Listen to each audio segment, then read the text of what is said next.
तो शायद हमारे कुछ साथी आ नहीं पा रहे हैं, और कुछ आएंगे तो ज्वाइन करेंगे। हम शुरू करते हैं और बाकियों को रिकॉर्डिंग शेयर कर दी जाएगी। आदरणीय राहुल जी, अब आपको पूरा वो है, आप इस पूरे विषय को बताएं ताकि हम लोग एक गैलरी की भांति आपके इस प्रोजेक्ट में जो भी सहयोग दे सकते हैं और जो भी अ, जिस तरह से जुड़ सकते हैं उसमें जुड़ने की कोशिश करें। राहुल जी। धन्यवाद अभिषेक जी। और I really express my gratitude कि आज इस विषय को लेके आगे बढ़ रहे हैं। आ, मैं थोड़ा सा बता दूं, आपने बिल्कुल सही कहा। मैं अध्ययन के ही क्षेत्र में रहा, लेकिन शिक्षा दीक्षा हमारी विदेश में ही हुई, यहाँ से नहीं रही। और अब इंडिया क्योंकि एक बहुत बड़ा स्थान है, और क्योंकि हमारा जो स्पेशलाइजेशन है वो फाइनेंस और मैनेजमेंट का है, लेकिन 28 वर्ष के अनुभव के बाद हमने क्या पाया कि वाल्मीकि रामायण से बड़ा कोई विश्वविद्यालय हो ही नहीं सकता। और मैंने उसका अध्ययन किया, इंटरप्रिटेशन किया, और एक पुस्तक भी ऑलमोस्ट पब्लिकेशन में है।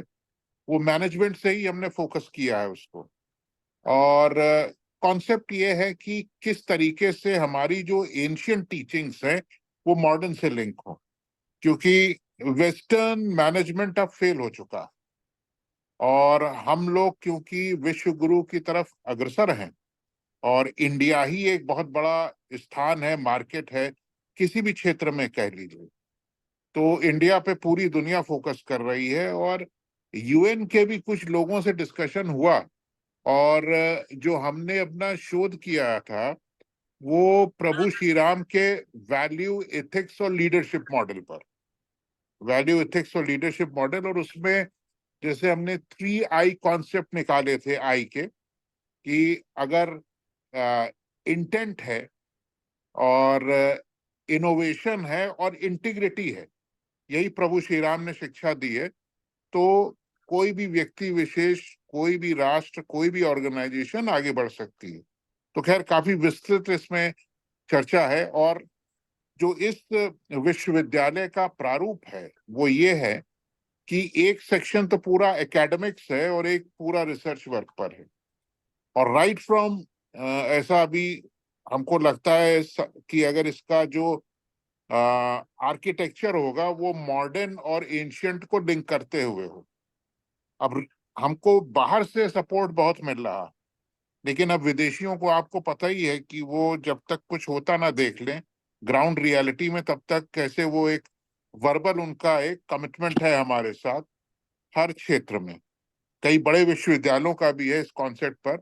और एक विजन ये रखा है कि क्यों कोई व्यक्ति विशेष ऑक्सफोर्ड जाए, कैम्ब्रिज जाए या हार्वर्ड जाए, यहाँ रामायण ग्लोबल यूनिवर्सिटी की स्थापना हो जाए तो यहीं पे ही पढ़े। अच्छा, कंप्लीट कॉन्सेप्ट ये है, कोई ये इसमें सब्जेक्ट्स जो complete, it will be a private university under section 2F, और department of management, department of engineering and technology, department of liberal arts, इसमें सब स्कूल्स होंगे, हर स्कूल होंगे। वो एक बिजनेस प्लान में भी डेवलप किया है। और बस है क्या कि जो फाउंडेशन है वो प्रभु श्री राम के वैल्यू एथिक्स और लीडरशिप मॉडल पर। अगर उस लीडरशिप मॉडल या वैल्यू सिस्टम को हम लोग किसी भी उसमें इनकलकेट करें रिसर्च करके, तो सक्सेस 100% है। ये चीज प्रूफ की। फॉर एग्जाम्पल, आप सभी जानते हैं हनुमान जी का as a chief executive officer से कोरिलेशन, भरत जी का हमने जितना भी स्टडी किया वाल्मीकि रामायण में, वेस्टर्न लोग कहते हैं साहब ग्रीस से हमारी अकाउंटिंग आई, ऐसा नहीं। भरत जी ने पूरा फाइनेंस और अकाउंट संभाला था जब 14 वर्ष का एग्जाइल हुआ था प्रभु श्री राम का। और ऐसा वाल्मीकि रामायण में है कि जब प्रभु श्री राम वापस आए तो 5 गुना रेवेन्यू उन्होंने बढ़ा के दिया। इसी तरीके से सुषेण सेंटर फॉर एक्सेलेंस, जिसमें आयुर्वेदा, नेचुरोपैथी, उसकी तरफ फोकस किया जाएगा। इसी तरीके से वशिष्ठ सेंटर का है, उसमें एस्ट्रोनॉमी, एस्ट्रोलॉजी है। सुमंत्र सेंटर है ऑफ एक्सीलेंस, उसमें इकोनॉमिक्स है। तो इस तरीके से 22-23 सेंटर ऑफ एक्सीलेंस है जिसमें रिसर्च होगा। और ये कंप्लीट प्राइवेट यूनिवर्सिटी का कॉन्सेप्ट है। इसमें हर व्यक्ति इनवाइटेड है, राइट फ्रॉम हमारे संत समाज से हों, इंडस्ट्रियलिस्ट हों, एकेडमिशियन हों, वो आए और अपना इनपुट दें। और जो वर्ल्ड क्लास हम लोग शिक्षा दे सकते हैं in the form of degree, क्योंकि हमने एक गैप और देखा है अपने सनातन सिस्टम में कि वर्बल बातें, फिर पुस्तक, अनलेस एंड अनटिल, हमारा मानना पर्सनल लेवल पर यह है कि जब तक डिग्री के फॉर्मेट में जॉब ओरिएंटेड प्रोग्राम्स नहीं आएंगे, ऑफ कोर्स हमारी एंशियंट टीचिंग्स को फाउंडेशन में लेते हुए हमारे कल्चर को सजो कर, तब तक कोई बहुत बड़ा अचीवमेंट नहीं हो सकता।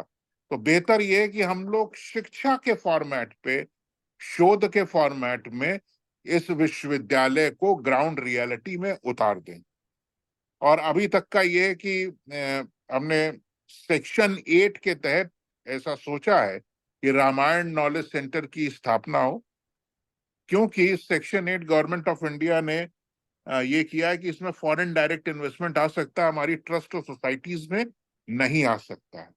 इसका साहब एक रजिस्टर्ड ऑफिस अभी प्लान आउट कर रहा हूं मैं, वो अयोध्या में होगा, क्योंकि वो प्रभु श्री राम की जन्मस्थली है। और अभी तक का जो काफी जिद्दोजहद के बाद ये तय हुआ है कि गुजरात साइट में प्राइवेट यूनिवर्सिटी जो रामायण विश्वविद्यालय के नाम पर हो या रामायण ग्लोबल यूनिवर्सिटी के नाम पर हो, वो वहीं पे स्थापना हो। तो ये पूरा कॉन्सेप्ट है, एंशियंट को मॉडर्न से लिंक करते हुए, और सेंटर फॉर एक्सीलेंस स्पेशली जैसे डिफेंस स्टडीज पर है। उस समय अस्त्र शस्त्र का क्या प्रयोग हुआ था, उसका आजकल जो रिलेशन कोऑर्डिनेट करके डॉक्यूमेंट फॉर्म में आना चाहिए। हमारा एनवायरनमेंट, हमारे क्लाइमेटिक चेंजेस, क्योंकि प्रभु Shri Ram environment, climate, forest, इस पे बहुत फोकस किया था। तो ये मैं चाहता हूँ कि इस चीज पर शोध हो, चाहे हमारे देश के लोग हों, बाहर के लोगों को भी इनवाइट किया जाएगा, क्योंकि कॉन्सेप्ट क्या, अच्छी चीज सीखने में कोई बुराई नहीं होती।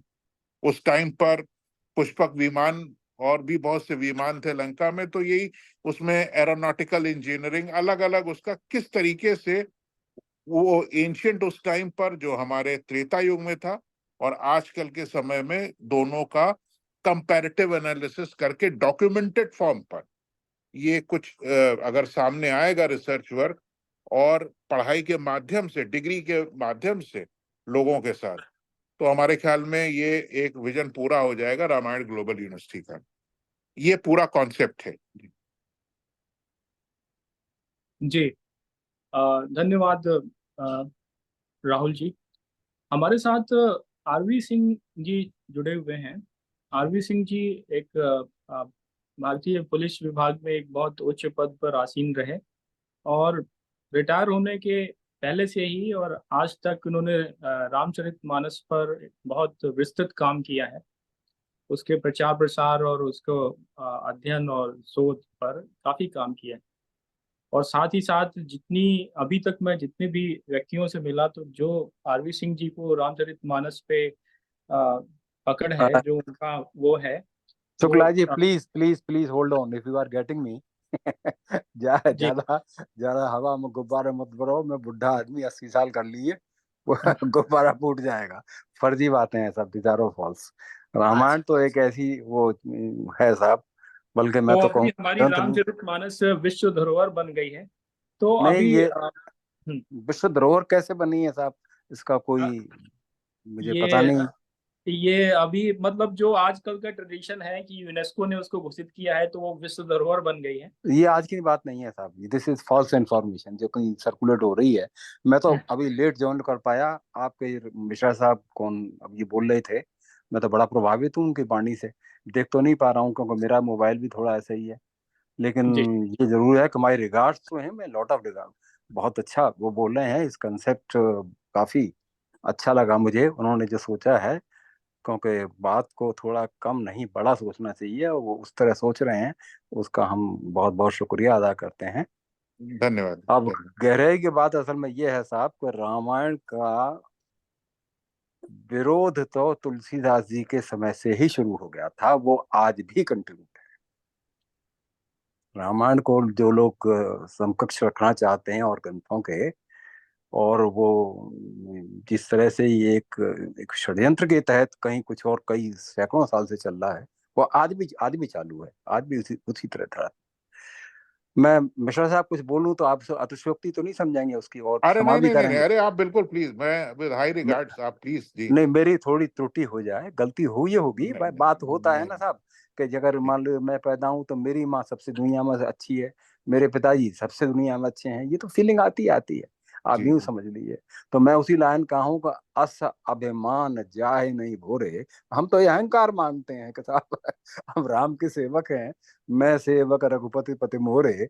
अगर ऐसा अहंकार मांग रहे हैं लोग, बताओ, रामायण के ऐसे भी किरदार हैं। अहंकार कहते हैं बड़ी गलत चीज है, उसे नहीं मांगना चाहिए। वो तो अहंकार मांग रहे हैं कि साहब मुझे वरदान वरदान छोड़ो, मुझे तो अहंकार दे दो कि ये अहंकार रहना चाहिए कि मैं सेवक हूँ, दैट इज एनफ। तो service to the humility, service to society. और जैसा आपने बोला इकोलॉजी की सर्विस, बहुत गजब का पॉइंट आप लेके आए कि राम तो जहां भी गए वहां प्रकृति अपने आप से दंडक बन पुनीत प्रभु करो। दंडक वन में पहुंचे हैं जहां बारिश नहीं होती, कांटे ही कांटे हैं, कहीं वो गिद्धे ही गिद्धे मिले और कोई मिला ही नहीं, कोई पक्षी रहता ही नहीं। कोई पुराने पक्षी होते हैं तो वो मार के दुही खाते हैं, मरे मराए को खाते हैं, तो अपने आप मरने वाले सब दंडक वन में थे तो गद्दे ही रहते थे वहां। उन्हीं से की धराज से भेंट वही वहीं उसकी भेंट हुई थी, बोला एंटायर। लेकिन उनके जाने के बाद प्रकृति धरा हरी हो गई, because he cared for it. कि जहाँ पानी चाहिए वहां पानी लगा, पानी बह रहा है, गोदावरी नदी भी है, लेकिन कोई सींचने वाला आदमी नहीं है, तो कैसे होगा। प्रकृति हरी भरी हो गई, सब कुछ ठीक हो गया, पक्षी भी आने लगे, उनको शरण मिलने लगी। He cared for the ecology. Sir उसमें थोड़ी हमारी जो वीकनेस है, मैं पहले वीकनेस को मैं थोड़ा जाहिर करने की अनुमति चाहता हूँ कि मैं अपनी कमजोरी को पहले बता दूं आपसे। I think I am audible. Yes या यस जी जी। ओके। यस। ग्रंथ कहता है साहब हमारे यहाँ, कहते हैं अनुपम। ऐसा तो कभी नहीं होता कि अनुपम, तो अनुपम का मतलब हुआ कि जिसकी कोई उपमा नहीं दी जा सके। तो प्रयोग किया जा सकता है, ठीक है, अनुपम शब्द का, लेकिन गोस्वामी जी को तसल्ली नहीं हुई, उन्होंने अनुपम शब्द प्रयोग भी किया, और उसको अगर कोई न समझ पावे जल्दबाजी में तो उसको खोल के भी बताया कि अनुपम न उपमा आन। यही तो मतलब हुआ ना साहब, अनुपम का मतलब जिसको उपमा न हो, वो खोल के बता रहे हैं गोस्वामी जी। अनुपम न उपमा आन राम समान राम। और प्रमाणित कर रहे हैं निगम कहें, एंड इट इज करेक्ट। निगम जहां तक हमारे जो पुरानी धरोहर है उसमें कहीं कोई वंदना किसी तरह की है, या जो उनकी सोच है, वो यही सोच है, राम इज अल्टीमेट। अब उसके बड़ा समकक्ष किसी बात को रख देना तो कुछ इस तरह हुआ कि एक लाइन है उसके बराबर में एक बड़ी सी लाइन खींच दें हम। वो कोशिश की जा रही है पिछले सैकड़ों साल से की जा रही है, और गली गली में की जा रही है। वो बहुत कम लोग हैं जो इस पर विचार करते होंगे कि भाई हम क्यों नहीं, ऐसा क्यों, कारण क्या है।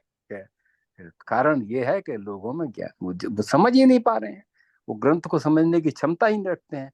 बड़े बड़े सरल शब्दों में गोस्वामी जी ने सारी दर्शन को रख दिया है, जितने भी दर्शन संसार में उपलब्ध हैं, जितने प्रकार के, उन सभी दर्शनों का दर्शन हम रामचरितमानस में कर सकते हैं, करते हैं लोग, विद्वान लोग करते हैं। लेकिन ये जो बैठ के वहां पे करते हैं, हर बात की सॉल्यूशन है हमारे पास साहब, हर चीज का सॉल्यूशन है, और उसका कोई करने वाला आदमी नहीं, कोई सोचने वाला नहीं। चलिए खैर, बात करेंगे तो बात डिटेल में करी जा सकती है। लेकिन जो विश्वविद्यालय की परिक्रमा कर रहे हैं, मैंने साहब थोड़ा लेट ज्वाइन किया है, मुझे पता है नहीं इसके बाद में बैकग्राउंड क्या है, लेकिन अगर कोई कंसेप्ट इस तरह का है तो सैल्यूट टू दिस थॉट। वैसे मैं बताऊं कि राम, हम यहाँ ग्रेटर नोएडा में एक सज्जन है, बेचारे बड़े सीधे से आदमी हैं तो बेसिकली वो शायद आरएसएस से जुड़े हुए हैं, वो आरएसएस से कहीं रहते हैं। तो रामचरितमानस विश्वविद्यालय की स्थापना के लिए पिछले 2 साल से वो कार्यरत हैं यहाँ नोएडा में, ग्रेटर नोएडा में। अच्छा, इसमें कोई शक की बात नहीं, जब से जेवर एयरपोर्ट आया है, ये इंटरनेशनल एयरपोर्ट होगा, और यहाँ जो एक्टिविटी बढ़ रही है, ये जो हमारा यहाँ जो डेवलपमेंट, जिस जिस किस्म का डेवलपमेंट नोएडा, ग्रेटर नोएडा में हो रहा है, ऐसा अन्यत्र कहीं हुआ भी नहीं है। को दिल्ली के पास है तो लहजा कुछ ज्यादा ही ये तो आपको महसूस नहीं होगा घूमते हुए कि हम भारतवर्ष में हैं या कहीं विदेश में हैं, इस तरह का यहाँ पे है। तो यहाँ अगर कोई वाकई अगर वो कामयाब हो जाते हैं ऐसे कोई विश्वविद्यालय में, उन्होंने शायद मेमोरेंडम भी दिया है सीएम को या किसी और को दिया है, आरएसएस वालों से भी प्रयत्न करवाया गया है, वो कर रहे हैं। ज्यादा डिटेल्स मुझे मालूम नहीं, लेकिन इतना मुझे पता है 2 साल पहले मेरी बात हुई, तो 3 4 5 साल से लगे हैं ये लोग कि रामचरितमानस का विश्वविद्यालय बनाना है, दैट एक्सक्लूसिवली फॉर रामचरितमानस। उसमें कोई और फैकल्टी की कोई बात ही नहीं है। वो कह रहे हैं कि हमें कोई और फैकल्टी या एथिक्स या मोरलिटी वाले कुछ नहीं, और सिर्फ रामचरितमानस को ही रखेंगे वो, और उसी को आधार मान करके जितना भी एक्सप्लेनेशन पॉसिबल हो सकता है आपको एथिक्स का, आपको मोरलिटी का, उसी का प्रोपगेशन करना है, ये कह रहे हैं वो। तो सर मैंने तो जी अपनी बात कह दी, मैं आपको बस सिर्फ ये है कि 4 शब्द मैंने आपको सुने थे, तो मैं आपको बड़ा रिगार्ड पे करता हूँ। नहीं, मुझे बड़ा धन्यवाद। बड़ा अच्छा लग रहा है, मैंने कहा आपने तो कम से कम at least we can see one person who is trying. नहीं, इसमें सर है क्या कि हम बस ये चाहते हैं, क्योंकि हम शिक्षा ही के क्षेत्र से हैं, एम्प्लॉयबिलिटी क्रिएट हो, लेकिन विद सम। आप कहाँ जी, पे हैं? आपका वीडियो ऑन हो सकता है क्या? हाँ हाँ, हाँ वीडियो ही तो हाँ, मेरा श्योर श्योर। स्टॉप्ड है, मैं आपका उसी को ट्राई दर्शन कर रहा हूँ। दर्शन हो जाता तो अच्छा होता। अरे नहीं नहीं, अरे मैं कोई ऐसा काफी देर से दर्शन की ट्राई कर बात रहा नहीं हूँ वीडियो सर, सर। ऑन कर। मैं बहुत जी देर से नहीं, ट्राई कर राहुल रहा हूँ। राहुल जी की। हाँ। जी, राहुल नमस्कार जी जी का हो जी। सकता है, मैं तो ट्राई कर रहा हूँ, तो मेरा तो बड़ा मुश्किल से हो पाया। शुक्ला इनको पता है, अभिषेक जी क्योंकि को। वो 16 ऑडिबल नहीं था, तो इसलिए हमने वीडियो ऑफ कर दिया था वो अच्छा, डिस्कस। जी। ठीक है। तो ये मैं आपको मतलब मैं किसी ना किसी फॉर्म में, क्योंकि हमने दूसरे कम्युनिटीज में देखा है कि वो शिक्षा के माध्यम से जो भी, चाहे सही है गलत है, उतारते हैं। उतना डिटेल में मैं नहीं जाना चाहता, लेकिन हमारी रामायण जो है वो फंडामेंटली, मतलब कुछ कहना बेकार है। जैसे हमारे आदरणीय सिंह साहब ने बताया, वो पुलिस विभाग में रहे हैं। जिस समय भरत जी प्रभु श्री राम को लेने आए थे वन में, उस समय भगवान श्री राम ने भरत जी को अपनी गोद में बैठा कर लगभग हर सब्जेक्ट में बात की, तुम यहाँ कैसे आ गए। और इंटरेस्टिंगली मैं बताऊं आपको, लोगों ने शायद अध्ययन जरूर किया होगा कि 18 बिंदु प्रभु श्री राम ने होम डिपार्टमेंट के बारे में बताए हैं। होम साहब डिपार्टमेंट। 51 क्वेश्चन किए हैं साहब उन्होंने, राज्य खुशी दी जी है तो जी, 51 बिल्कुल सवाल हैं, टोटल बिल्कुल। 51 सवाल हैं। जी वाल्मीकि रामायण की जिक्र कर रहे हैं ना आप, तो उसमें हाँ हाँ, जी जी जी 51 क्वेश्चन हैं, 51 जी। सवाल किए हैं उन्होंने। और वो हाँ, जो अब जी। जी जी, वो पॉलिटिकल साइंस हो, फिलॉसफी हो, क्योंकि आप इंटरेस्टिंगली पुलिस होम डिपार्टमेंट से ही थे, तो हमको ध्यान आ गया, रिकॉर्ड्स पे रखा था कि किस तरीके का होना चाहिए। उसके अलावा और भी थोड़ा सा डिटेल में जाएं, जब वो वनगमन उनका हो गया था, तो आखिरी में वो गए हैं माँ कौशल्या के पास। अब यहाँ पर लेटेस्ट चीज समझने वाली ये है कि उन्होंने हर चीज त्याग कर दी प्रभु श्री राम ने, और माँ कौशल्या के पास गए हैं। और वहां पे मैं आपको बताऊंगा, क्योंकि मैं फाइनेंस का आदमी हूं, उससे अच्छा अयोध्या का जो मैनेजमेंट था, स्पेशली स्टॉक को लेके, इकोनॉमिक ऑर्डर क्वांटिटी को लेके, आज की डेट में भी नहीं हो सकता। 14 वर्ष के लिए उन्होंने 300 जो उनकी सेविकाएं थी माँ कौशल्या की, सबकी व्यवस्था उन्होंने कुछ ही पल में करा दिया, वो सुमंत्र जी से कहकर। तो आप ये देखिए कि आजकल के युग में भी पॉसिबल नहीं है 14 वर्ष के लिए 300 सेविकाएं, उनकी पूरी व्यवस्था कर देना इम्पॉसिबल। तो इतना अच्छा कॉस्ट अकाउंटिंग नहीं देखा जा सकता। इसी तरीके से, जैसे मैं फिर रिपीट करूंगा, भरत जी से अच्छा कोई फाइनेंस एंड अकाउंट्स का नहीं हो सकता। तो ये सारी चीजें विश्व के सामने आनी चाहिए। और जो अस्त्र शस्त्र का प्रयोग, जी बहुत कम लोग सोच रहे हैं इस बात को, बहुत कम लोग, मुझे तो कोई मिला ही नहीं जी फालतू बातों के लोग करने वाले मिले, पता नहीं क्या जी कॉमर्शियल लाइन पे और जी। अपना वो व्यावसायिक टाइम में लोग हम सोचते हैं, लेकिन इस मैं तरह से इस एंगल से तो किसी ने सोचा ही नहीं, हम तो तड़प रहे हैं मैं यही रेवोल्यूशन। डिटेल साहब लाना चाहता हूं कि हमारी वाल्मीकि रामायण में वो चीजें कि हम आज भी नहीं खोज पाए। है नहीं, उसके आजकल बाद, नहीं। जी, उसके बाद एक चीज और बताऊं, आजकल आर्टिफिशियल इंटेलिजेंस का जमाना चल रहा है। जी बड़ी सीधी सी, वो हमारे त्रेता युग में प्रभु जो थे हनुमान जी, पूरा जी कंट्रोल उन्होंने थ्रू आर्टिफिशियल इंटेलिजेंस के जरिए पूरा सेना को कंट्रोल कर लिया था। भाई हाँ, दिमाग का बिना ही उसके मैनेज हमारा। नहीं होगा, क्योंकि अकाउंटेबल ही नहीं है, स्ट्रेंथ ही नहीं जी पता है टोटल कितनी है। जी। बिना और उसके कैसे करेंगे आप? हो जी नहीं सकता तो ये। एआई तो अच्छा, दूसरी चीज एक और बताऊं, उनसे अच्छा स्पेस साइंस और अर्थ साइंस का कोई ज्ञाता ही नहीं था हनुमान जी से। उनको हाँ पूरी हाँ। धुरी मालूम थी जब गरुण जी को लेने गए हैं कि कितना होगा, कहां से लाना है, किस टाइमिंग पे लाना है।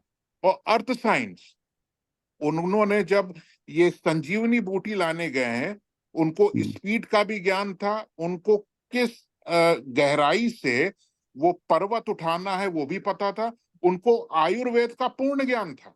एग्जैक्टली, तो बिल्कुल ठीक कहा तो आपने। तो ये रिसर्च होनी चाहिए कि अर्थ साइंस, रॉक साइंस, हमारा स्पेस टेक्नोलॉजी, ये हम्म, हर बिंदु आज की डेट से भी एडवांस है। और मैं चाहता हूं इस यूनिवर्सिटी की स्थापना हो जिसमें विदेशी लोग देखें, और मैं इस चीज पे अग्रसर हूं। मैं आप सब लोगों के साथ अपनी पुस्तक आप लोगों के साथ शेयर करूंगा कि कम से कम अब तो यूनाइटेड नेशंस या हमारा वेस्टर्न मैनेजमेंट समझ जाए कि प्रभु श्री राम से ऊपर कुछ नहीं है। तो एग्जैक्टली। इस तरीके के, अच्छा, मेरी जो भी लिमिटेड नॉलेज हमने कोशिश की है, आप लोग जैसे और विद्वान देश विदेश से आएंगे तो वो शायद और दूसरी नजर रखें।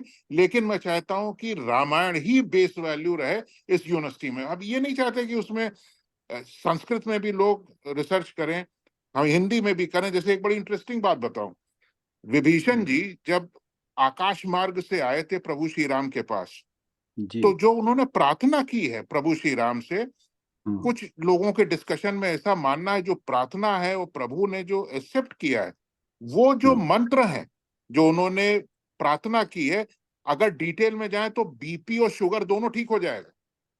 बहुत इस पे गजब की बात मानना है तो रिसर्च होनी चाहिए। इतना हमारे मंत्रों, तो हमारी उसमें मतलब आप देखिए 27,000 वर्सेस हैं, है। हर वर्ष में एक पीएचडी हो सकती है, इतनी एग्जैक्टली गहराई है। exactly, तो इस क्या तरीके बात की बोल रहे हो स्थापना आप! इस, भाई आपने तो कमाल कर दिया। हम तो नहीं, माथा रखते हैं आपके अरे चरणों में, नहीं नहीं, आपने इतना प्यारा बोला, बहुत सुंदर। नहीं ये पॉइंट है। मैं चाहूंगा कि सब लोग इस, हमारे कुछ वीडियोस भी हैं, करीबन 150 हमने ऐसे बनाए हैं। हालांकि मैं फिर बताऊं, मैं प्रबंधन का में मेरी मेरी लिमिटेड नॉलेज है अदर सब्जेक्ट्स में। जैसे आर्किटेक्चर, लंका का पूरा जो था वो वर्ल्ड क्लास आर्किटेक्चर से था, मतलब आज भी नहीं सोचा जा सकता। अब हनुमान जी से अच्छा आर्किटेक्ट कौन हो सकता है, जिन्होंने लंकनी को मारने के बाद एक बिल्कुल मच्छर रूप में हर जगह का उन्होंने डिटेल्ड एनालिसिस किया। भक्ति स्वरूप आप जाने, वो तो एक से एक विद्वानों ने किया है, लेकिन आर्किटेक्चर के फॉर्मेट में आप उसको स्टडी करें तो एक वर्ल्ड क्लास, कहते नहीं, बैचलर इन आर्किटेक्चर का प्रोग्राम आ जाएगा। तो मैं चाहता हूं इस तरीके से देश विदेश के लोग आए, रिसर्च करें, रेजिडेंशियल यूनिवर्सिटी हो और कंप्लीट प्राइवेट यूनिवर्सिटी, इसको ग्लोबल फॉर्मेट दिया जाए।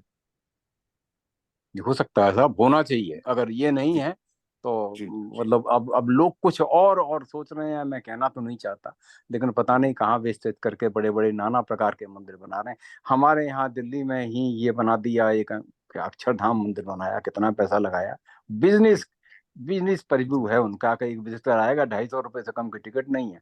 ढाई सौ जी कितने, 500 रुपये की टिकट है, दिन दिन भर की इनकम इतनी हो जाएगी, वो सोच जी के पैसा लगा दिया। भाई कमाल की बात है, ये तो हर जगह ही अगर आप मान लो, अगर अगर यही नजरिया है तो फिर तो क्या बोला जाए। लेकिन हाँ, जी इस बात है यार सर जी, इस एस्पेक्ट को सोचने वाले जितने लोग हैं उनका विरोध शुरू से ही हुआ है, विरोध करते हैं लोग, क्यों? जी व्यावसायिकता में खलल पड़ जाएगी। वो विद्वान विद्वान लोग हैं, ऐसे कोई छोटे मोटे लोग नहीं है, वो जानते हैं कि आगे चल के अगर ये रामचरितमानस का अगर मान लो थोड़ा बड़ा प्रभाव, तो व्यावसायिकता खत्म हो जाएगी, बाकी सब सब जो जो व्यापार चल रहा है वो खत्म हो जाएगा। तो धीरे धीरे, क्योंकि एजुकेशन के साथ में शिक्षा तो बढ़ी रही है, लोग समझने लगेंगे, जो समझने जी लगेंगे तो लोग उसको देंगे। जी जो आदर्श है, जो मर्यादा है, उसको जी उसी को सोचेंगे। और जहाँ जी मर्यादा का कोई ख्याल नहीं है, जी उल्टी पुल्टी बातें हैं, आप कैसे ग्रहण करता है, डर के मारे करता है, भय के मारे आदमी मान लेता है, लेकिन अंतरात्मा उसकी नहीं मानती है। अंतरात्मा से घृणा आती है कि ये क्या हो गया है। जी गलत बात सुनने में नहीं आती, किसी को पसंद नहीं आती अंदर की। ये बात तो जी है, लेकिन कह नहीं पाता है, भय के मारे नहीं कह पाता। तो चल रहा है, इसीलिए प्रगति नहीं हो रही है।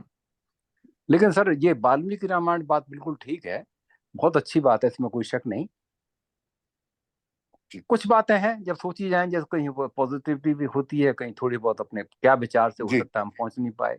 बहुत सी जी जगह वाल्मीकि जी इतने गहरे चले गए कि वो हनुमान जी क्या सोच रहे हैं जब वहां पे लंका में घर घर जा रहे हैं, क्या क्या देख रहे हैं, कैसे कैसे विचार उनके मन में आ रहे हैं।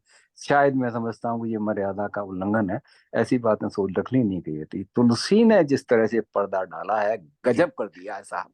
जी वही जी वाल्मीकि दोबारा तुलसी, उन्हें बढ़ना पड़ा होगा शायद इसीलिए कि आपने जो प्रवाह में आकर के जहां जहां मर्यादा का हनन कर दिया, उसका रक्षण करना पड़ेगा अब आपको, तो उन्होंने किया है।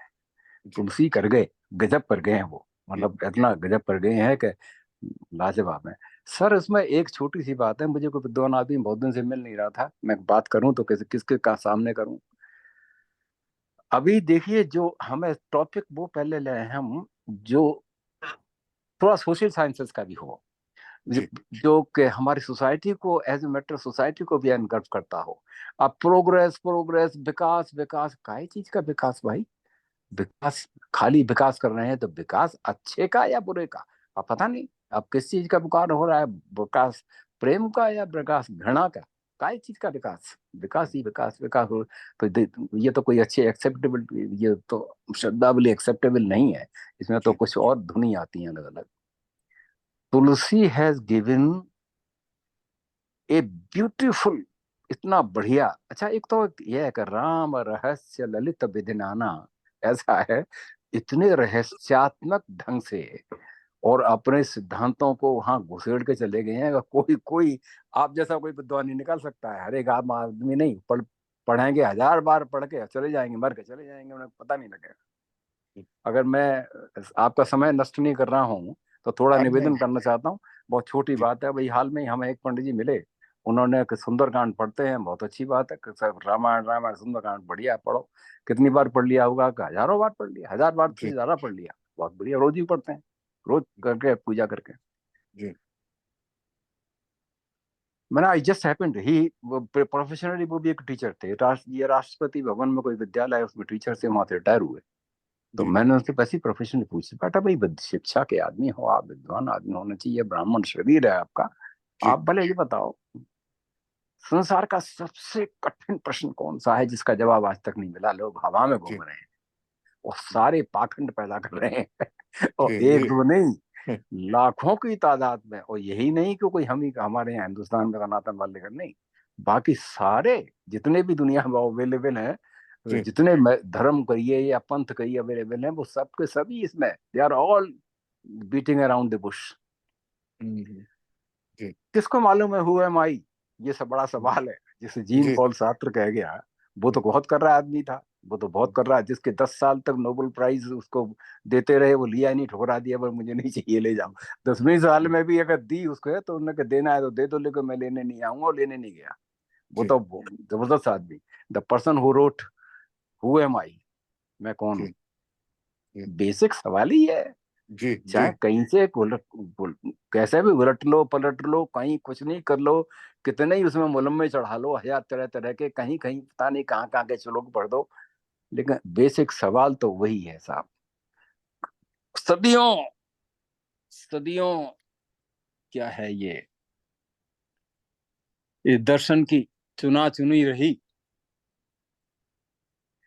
लेकिन खुदा की बात जहां थी वहीं रही। आज जी तक किसी को नहीं मालूम कि इसका जवाब क्या है, वो हमारी। जी जी सुंदरकांड में बिल्कुल सर मेघनाथ पहचान गया कि ये तो हमारे पिताश्री जो राजपथ पर सुबह सुबह जल का छिड़काव कराते हैं, पुष्प बिखरवाते हैं, आ तो कोई रहा नहीं है, कौन सा वीआईपी आ रहा है, लेकिन सिवाय अपने गुरु के तो ये कर नहीं सकते। तो निश्चित रूप से ये शंकर जी कहानी के पुराने है, बरसों तो चल रही है, आए नहीं। तो वो जब अशोक वाटिका का प्रकांड हुआ, वो जा रहा हूँ, रावण मेघनाथ को भेजता है एक बेटे के मरने के बाद, तो मेघनाथ चल दिया कि भाई मेरा भाई मार दिया तो मैं छोड़ूंगा नहीं, क्रोध में तो था। जब जब प्रस्थान करने लगे फोर्स लेकर के, तो बुला लेता है धीरे से, कहता नाना बेटा एक काम करना है कि कहीं गुस्से में आके उसको मार मत देना कहीं। अरे ऐसा बाप है भाई, जिसके बेटे को मार जी दिया, हत्या कर दी, सरेआम बदनामी हो गई, आज तक तो ऐसा हुआ नहीं। ये कैसे कह रहा है कि मार, हाँ करने को नहीं, मारे से जन सुत, बेटा ऐसा करना, बांधे से ताई, उसको बांध लिया। क्यों, वो ये क्या बात कर, मैं देखना चाहता हूँ कि आखिरकार ये बंदर आ कहाँ से गया, ऊपर से आसमान से कैसा, ये कैसे आ गया भाई, कहाँ का है, कौन से प्रदेश प्रदेश का है, देखो कपे कहाँ का रहा है। मेघनाथ तो समझ गया कि निश्चित रूप से अब मैं समझ गया, जिस सारी पुरानी कहानी और ये सब पुष्पों का बखेरना, सुबह सुबह और सुगंधी का फैलाना, ये किसके, ये वो ही है जिसकी कर रहे हैं, किसी शक्ल हो। तो उन्होंने कहा लो, आपने तो सीक्रेट रखा है, मैं भी करता हूँ। तो नाग पाश, उनका श्रृंगार सांप से करके ले गया। हालांकि नागपाश का मतलब वो गांठ होती है विशेष, उसको नागपाश कहते हैं, लेकिन हम जो अपने अपने अपनी तृप्ति के लिए हम ये मान के चल रहे हैं कि नाग से ही उसने बांध के उनका श्रृंगार करके वो ले गया रावण के सामने। और रावण ने फिर वो सवाल उनसे किया जो संसार का सबसे कठिन प्रश्न है, आज तक कोई इसका कोई जवाब होता ही नहीं है, कोई दे नहीं पाया, न जिंदा दे पाया, ना पुतना ही मर गए चले गए, किताब लिख गए, श्लोक लिख गए, वो भी नहीं दे पाए। नॉट हु एम आई, भाई क्या तुम जानते हो तुम कौन हो?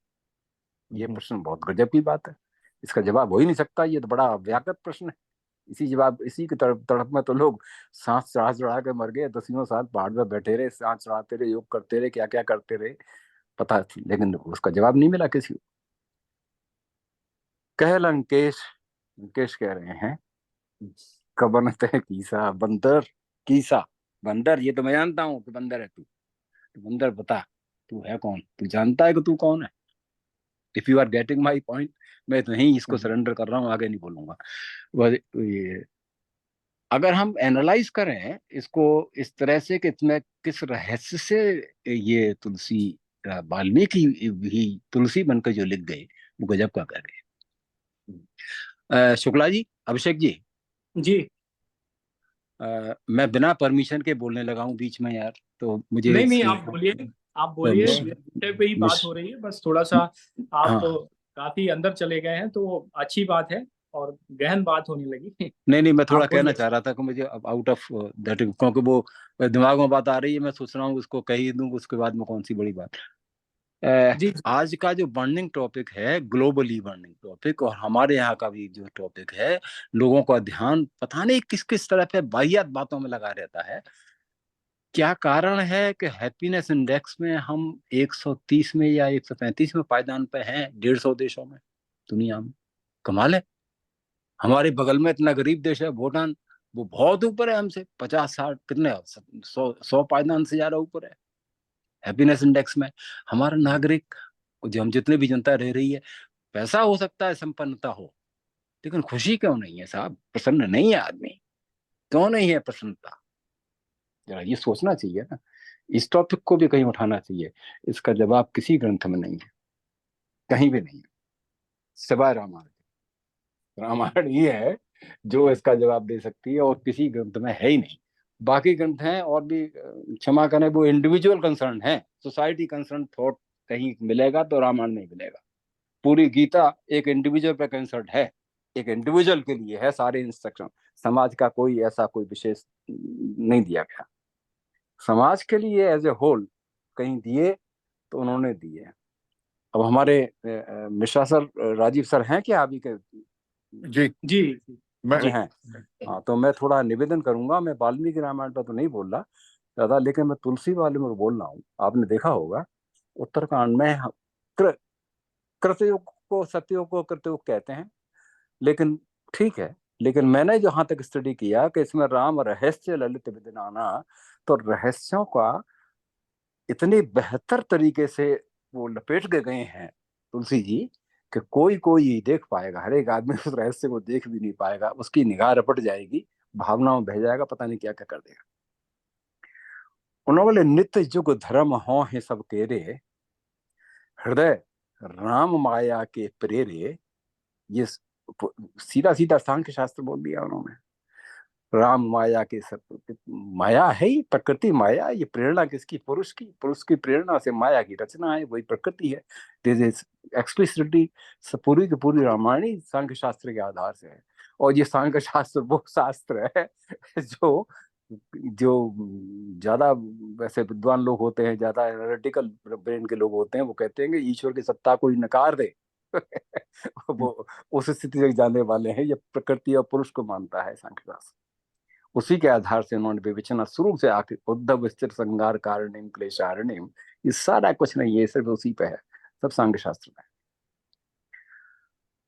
अब वो बता रहे हैं कृत, कृत शब्द है, कृत शब्द को कृतयुग से मिला सकते हैं, वो ज्यादा सटीक बैठता है वहां पर। लेकिन मैं साहब अपने स्वार्थी आदमी, हम अपने भाव से लेंगे। कृत का मतलब है करना, मैं लूंगा कृत माने करो तो होगा। कितना सुंदर सूत्र दिया है। शुद्ध नंबर 1, सत्य नंबर 2, समता नंबर 3, विज्ञाना, विज्ञाना शब्द है साइंटिफिक टेम्पर नंबर 4। इस ऑर्डर में आप सोचते जाइए कि स्वच्छता अभियान हो गया, फलाना हो गया। शुद्ध सत्य समता विज्ञाना कृत प्रभाव करो, तो प्रभाव क्या होगा कि प्रसन्न मन जाना। आपकी happiness index of entire society will improve to the level के कोई सानी नहीं है, आप नंबर 1 पर होंगे अगर ये चारों चीजें इसी ऑर्डर में आप करते के चले, समाज में प्रतिस्थापित करते चले जाएं। दिस इज एक, ये मैं समझता हूँ कि एक रिसर्च का आधार है ये। अगर इसको विद्वान लोग और इस पर रिसर्च करें और सोचें, देखें भाई क्या हो गया। ये तो बहुत गजब की बात कही। जिस समता की बात तुलसी कर रहे हैं, विज्ञान की बात कर रहे हैं, समता विज्ञान। हालांकि अगर बात करेंगे तो लोग विज्ञान का दूसरा इंटरप्रिटेशन देते हैं, बोलकर विज्ञान का मतलब साइंस नहीं है, विज्ञान का मतलब कुछ और है। अब वो लेते रहे, हम तो विज्ञान का मतलब साइंस लाएंगे, और साइंस ही नहीं, scientific temper, we will say कि साइंटिफिक टेम्पर। और भाई साइंटिफिक टेम्पर का मतलब ये कि अगर हम पुरानी हर चीज जो रूढ़िवादी है जिस पर हम स्टिक करना चाहते हैं, इसका मतलब हम अपने आप को भी पीछे धकेलना चाहते हैं और दूसरों को भी आगे नहीं बढ़ना चाहते हैं। प्रोग्रेस का मतलब ये होता है कि you have to improve upon something. पुरानी बात को ये थोड़ी करे रिजेक्ट कर दो, रिजेक्ट मत करो, you have to keep on improving it. जब तक हम इम्प्रूव करते नहीं चलेंगे तब तक एडवांसमेंट हो ही नहीं सकता, हो ही नहीं, कभी भी नहीं हुआ, आज तक नहीं हुआ। That made it. सबसे प्यारा शिष्य सुकरात का प्लाटो, और प्लाटो ने सारी बातें सुकरात की काट दी। गुरु ने जो कुछ भी का डायलेक्टिक तो रखा, डायलेक्टिक्स तो रहा। अरिस्टोटल ने प्लूटो को सारी बातें काट दी हैं उनके शिष्य, और रिगार्ड करते हैं, बहुत तगड़ा रिगार्ड करते हैं। रिगार्ड के बावजूद दे इम्प्रूव अपॉन इट, उसको इम्प्रूव करते चले गए तो तरक्की हुई। तरक्की होती ऐसी है, इसका मतलब हम प्रोग्रेसिव होंगे ही तब जब पुरानी बातों को थोड़ा इम्प्रूव करते जाएंगे। दैट इज व्हाट कहते थे। तो मैंने अपनी बात कह दी सर। आप, मैंने समय अनायास बिना परमिशन के लिया, आप हमें क्षमा कर देंगे साहब इसके लिए। वाणी को बंद करता हूँ, और वो हमारे शास्त्री जी बोले कुछ, वो बोलना चाहते हैं, मिश्रा जी जरूर कुछ बोले। Thank you sir. धन्यवाद आरवी सिंह जी। मैं राहुल मिश्रा जी से आग्रह करूंगा कि ये जो आपका प्लान है इसके बारे में आपने एक ब्रीफ ओवरव्यू दिया। तो अभी जो इसका इसका सेटअप वाला पार्ट है, उस पे क्या क्या गतिविधियां हुई, क्या क्या प्रोग्रेस हुए और क्या क्या चैलेंजेस आ रहे हैं, उसके बारे में थोड़ा हम सभी को बताएं, ताकि हम उन चीजों में अपने को कहाँ पर फिट कर सकते हैं या कहाँ पर कुछ किया जा सकता है, उसके बारे में चिंतन मनन शुरू करें। जी राहुल जी। देखिए, हाँ धन्यवाद। बहुत अच्छे अच्छे पॉइंट्स बताए हमारे आदरणीय सिंह साहब ने, और ये सब ये सेंटर फॉर एक्सलेंस में आना ही चाहिए डॉक्यूमेंटेड फॉर्म में। अब जो प्रैक्टिकल चीज सामने है, फर्स्ट ऑफ ऑल इम्पॉर्टेंट है सेक्शन 8 में रजिस्टर होना। किस स्टेट में होना? अभी 90% इंक्लिनेशन गुजरात की तरफ जा रहा है, विद ऑफ कोर्स मैंडेटरी हमारा अयोध्या की तरफ भी रजिस्टर्ड ऑफिस का है। नंबर सेकंड, किसी भी स्टेट में अगर प्राइवेट यूनिवर्सिटी बनती है तो उसका जो लीगल कॉन्स्टिट्यूशन है, जो उसकी कंप्लायंसेस है, एटलीस्ट 25 एकड़ लैंड आपके पास होनी चाहिए फॉर प्राइवेट यूनिवर्सिटी, 25 एकर्स। और जिस समय लेजिस्लेटिव असेंबली से वो सेक्शन पास होता है, उस समय आपके अकाउंट में 4 करोड़ या तो कैश हो, सिक्योरिटी हो या बैंक गारंटी हो, ये बेसिक नॉर्म होते हैं प्राइवेट यूनिवर्सिटी की फॉर्मेशन के लिए, विद एटलीस्ट 5 फैकल्टी, मैक्सिमम कितना भी। तो ये इसका बेसिक फॉर्मेशन है। तो मैं लगातार डिस्कशन कर रहा था, कुछ जगह हमको नहीं पसंद में है, जैसे समवेयर और अदर थोड़ा यूपी को मतलब as far as private university की फॉर्मेशन में हमने हल्का सा अवॉइड किया। यहाँ पे एक रजिस्टर्ड ऑफिस वो मैंडेटरी है, एक सेंटर फॉर एक्सीलेंस बन जाए, टूरिज्म का फॉर्मेट बन जाए, वहां तक तो सही है। लेकिन प्राइवेट यूनिवर्सिटी का सेटअप यहाँ कुछ हमारा मन जस्टिफाई नहीं कर पा रहा था। कोशिश हमने, मध्य प्रदेश में कई लोग आए, लेकिन बात कुछ हजम नहीं हो रही थी। होता क्या है कि लोग कहते हैं साहब लैंड ले लीजिए, लेकिन इंट्रिकेसी में अगर आए तो गवर्नमेंट के सामने भी आपको अपनी सोसाइटी या कंपनी में जितनी एकड़ भी लैंड है वो ट्रांसफर करनी होती है, एटलीस्ट फॉर 30 ईयर्स, सिवाय एजुकेशन के आप किसी कार्य में नहीं यूज कर सकते। तो अब उसमें भी देखिए होता क्या है कि किसी भी यूनिवर्सिटी बड़े प्रोजेक्ट में इंटेलेक्चुअल्स का होना तो जरूरी है, लेकिन इकोनॉमिक्स का भी, कोई फाइनेंस का व्यक्ति हो, इंडस्ट्री बैकग्राउंड का हो, इस तरीके के लोग आए तो चीजें एक अच्छा ग्रुप बन के निकल सकता है। क्योंकि मैंने आपको बताया सेक्शन 8 में एक चीज बहुत इंपॉर्टेंट होती है, बनाई इसलिए कि फॉरेन इन्वेस्टमेंट आ जाएगा, और बाहर से हमने कुछ ना कुछ बैकिंग कर रखी है। लेकिन इंपॉर्टेंट ये हमारे लिए भी है कि कुछ चीजें शुरू हो। तो प्रभु की कृपा से अभी हमारा डिस्कशन गुजरात में चल रहा है। गुजरात के कुछ लोग बड़ी सीरियस एंड पे जुड़े हैं। प्रॉब्ली आफ्टर इलेक्शन 4 जून के बाद कुछ ना कुछ डिस्कशन होगा, लैंड आएगी और कुछ लोग जुड़ेंगे। अभी ये बात हो रही है, वर्बली, पेपर में नहीं है। और वहीं पे ही अभी हम ऐसा सोचा है कि Ramayan knowledge centre under section 8 की एक स्थापना कर दें, जिसमें अच्छे गुजरात लोग में जुड़े। गुजरात हाँ, में गुजरात और ऑफ कोर्स अयोध्या। अयोध्या तो मैंडेटरी है, जी। क्योंकि ये जो भी ये प्रोजेक्ट होगा ये टूरिज्म को भी इन्फ्लो करेगा।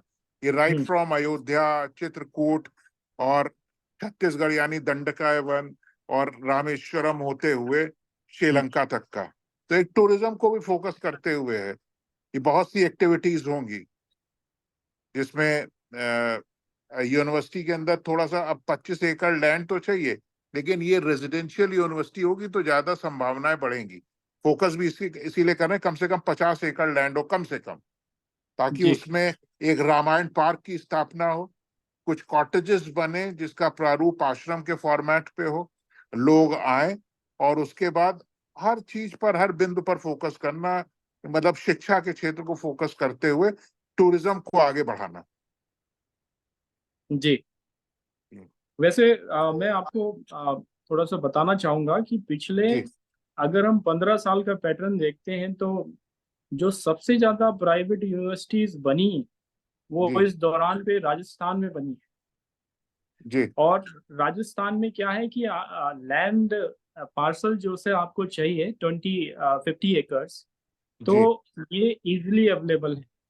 लेकिन जी अगर यही बात अब गुजरात की बात करेंगे तो गुजरात में लैंड, इतना बड़ा लैंड साइज जो है ये जो मतलब कोस्टल एरिया है कच्छ, और जी इधर ये जो राजस्थान बॉर्डर से सटे हुए एरिया हैं, इधर तो जी पॉसिबल है, लेकिन उधर सेंटर गुजरात में और जो जो इनके कॉमर्शियल सेंटर हैं वहाँ तो बहुत मुश्किल है, क्योंकि जी जी उधर उधर थोड़ा सा कॉमर्शियल चीजें ज्यादा हो गई हैं और लोग भी कॉमर्शियल हैं। जी जी तो जी राजस्थान में क्योंकि प्राइवेट यूनिवर्सिटी पिछले 15 साल में काफी ज्यादा सेटअप हुई, हमने भी एक यूनिवर्सिटी सेटअप कराने में कुछ काम किया था, जी, तो राजस्थान में काफी हुआ है। बहुत बढ़िया। जी तो जी उस पर सोचा जा सकता है। जी राजस्थान में अभी ऐसी गवर्नमेंट और ऐसा सीएम है जिस तक अप्रोच है, पहुंचा जी जा सकता है इजिली। जी जी और राज्यपाल जो है, राज्यपाल तक भी जाया जा सकता है। तो जी वो है। दूसरी चीज ये है कि इसमें कोई इंडस्ट्रियलिस्ट, तो इंडस्ट्री से जुड़े हुए लोग जो हैं, आपने बिल्कुल सही बात कही। आवाज आ रही है आपको? हेलो? जी जी इंडस्ट्री से जुड़े लोग जो हैं उनको जोड़ना ही पड़ेगा। उनको जोड़े बिना ये इतना बड़ा प्रोजेक्ट इसको लॉन्च नहीं किया जा सकता। ये कौन, किसकी आवाज आ रही पता है? नहीं किसकी आवाज आ रही है साहब, बीच में बड़ा इंटरप्शन हो रहा है, ये बड़ी वो म्यूट कर लें अपने आप को, बेटर रहेगा। आचार्य जी, अंतरंग जी, अपनी आवाज म्यूट करिए।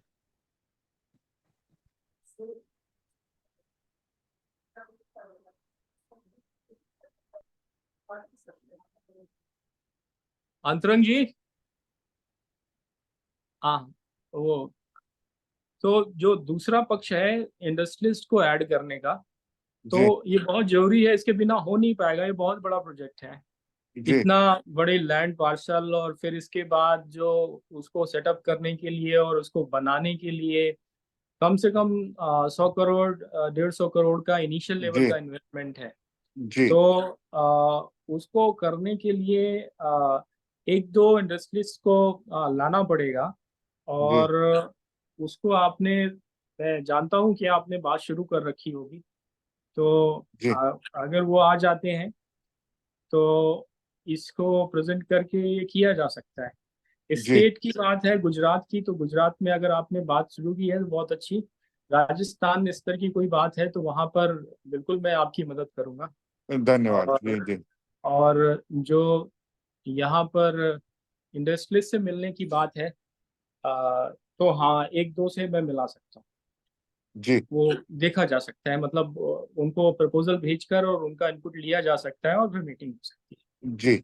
और साथ ही साथ बहुत सारे और यहाँ पर सज्जन हैं, साथी हैं।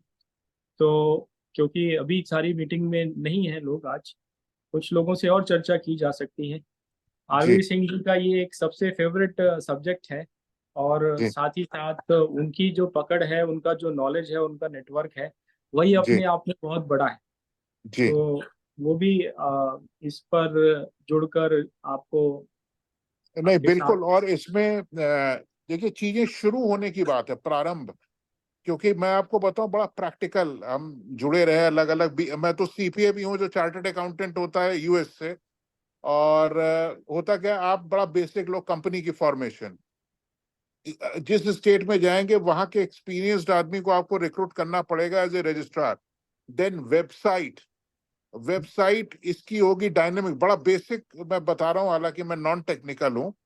लेकिन जी वेबसाइट ही 15-20 लाख से ऊपर निकल जाएगी, क्योंकि हमारे प्रधानमंत्री जी का भी विजन है ऑनलाइन यूनिवर्सिटीज का। तो ऑनलाइन ऑफलाइन दोनों होगा। और जी। कंटेंट बड़ा रिच है। तो हम्म। 1-1.5 करोड़ 2 करोड़ तो ऐसे ही आपके निकल जाएंगे, बड़ा प्रैक्टिकल बता रहा हूँ आपको। फिर अरे आपको बाउंड्री खींचने में मैं बताऊं, आर्किटेक्ट। जी जी जो मैं अभी आपसे रेफर कर रहा था, हमारे एक सुनील मिश्रा हैं, वो जी प्रोफेसर कंप्यूटर साइंस के हैं, ये नोएडा में। जी उन्होंने ही एक बनाया हुआ है रामचरित विश्वविद्यालय का प्रपोजल दिया हुआ है सीएम को उन्होंने। जी तो वो तो बहुत बढ़िया सज्जन आदमी है, बहुत अच्छे आदमी। जी आजकल वो अपने गांव में कथा करा रहे हैं रामचरितमानस की, और जी इसीलिए करा रहे हैं। उद्देश्य क्या है कि रामचरितमानस विश्वविद्यालय, लेकिन जी रामचरितमानस रामायण नहीं, रामचरितमानस के नाम से ज्यादा डिवोटेड है। तो उसके लिए जी एक विश्वविद्यालय बनाने के लिए पहली कथा वो अपने गांव में करा रहे हैं, कहीं यहाँ हाँ, बहुत बलिया में बढ़िया। या कहीं यहाँ पे उनका गांव है। जी उनका आया जी था, मेरे पास आता रहता है कभी। तो जी वो तो नहीं, but he such a nice man, he can devote हाँ, आई थिंक ईयर्स। अगर उसमें जी आप उनसे कहें तो नौकरी वोकरी छोड़ के आ जाएंगे वो तो अपना काम करने के लिए। तुम्हारे जी जी वेबसाइट जी कंप्यूटर रिलेटेड सारा काम वो आदमी बहुत खुद ही बढ़िया। करा देगा। जी ही जी can do it at his जी ओन जी लेवल। जी एसोसिएट जी भी कर देंगे, आप जैसी सर्विस करोगे सर्विस कर देंगे। बहुत जी सीधा मीठा आदमी है। उन्हें कुछ जी चाहिए जी भी नहीं, उन्हें बहुत करेंगे तो भिक्षा पात्र हाथ में लेके अपना खाना खा जाते हैं, इस तरह के लोग हैं। जी जी उन्हें जी कोई जी ज्यादा वो नहीं है, कोई बिल्कुल जी सोच ही नहीं सकते कि आदमी इतना इतना ग्राउंडेड आदमी है, जी बिल्कुल जमीन पे जी चलने वाला कैसे होगा। क्योंकि वो है ही आदमी, रामचरितमानस का आदमी है। जी उनसे ज्यादा प्रभावित हैं वो, और वो जी सोच रहे हैं कि they want to think of some social good. भाई जी आए हैं, जो सिद्धांत क्या है, मानस का जी सिद्धांत ही ये है कि मैं सेवक सचराचर रूप स्वामी भगवंत।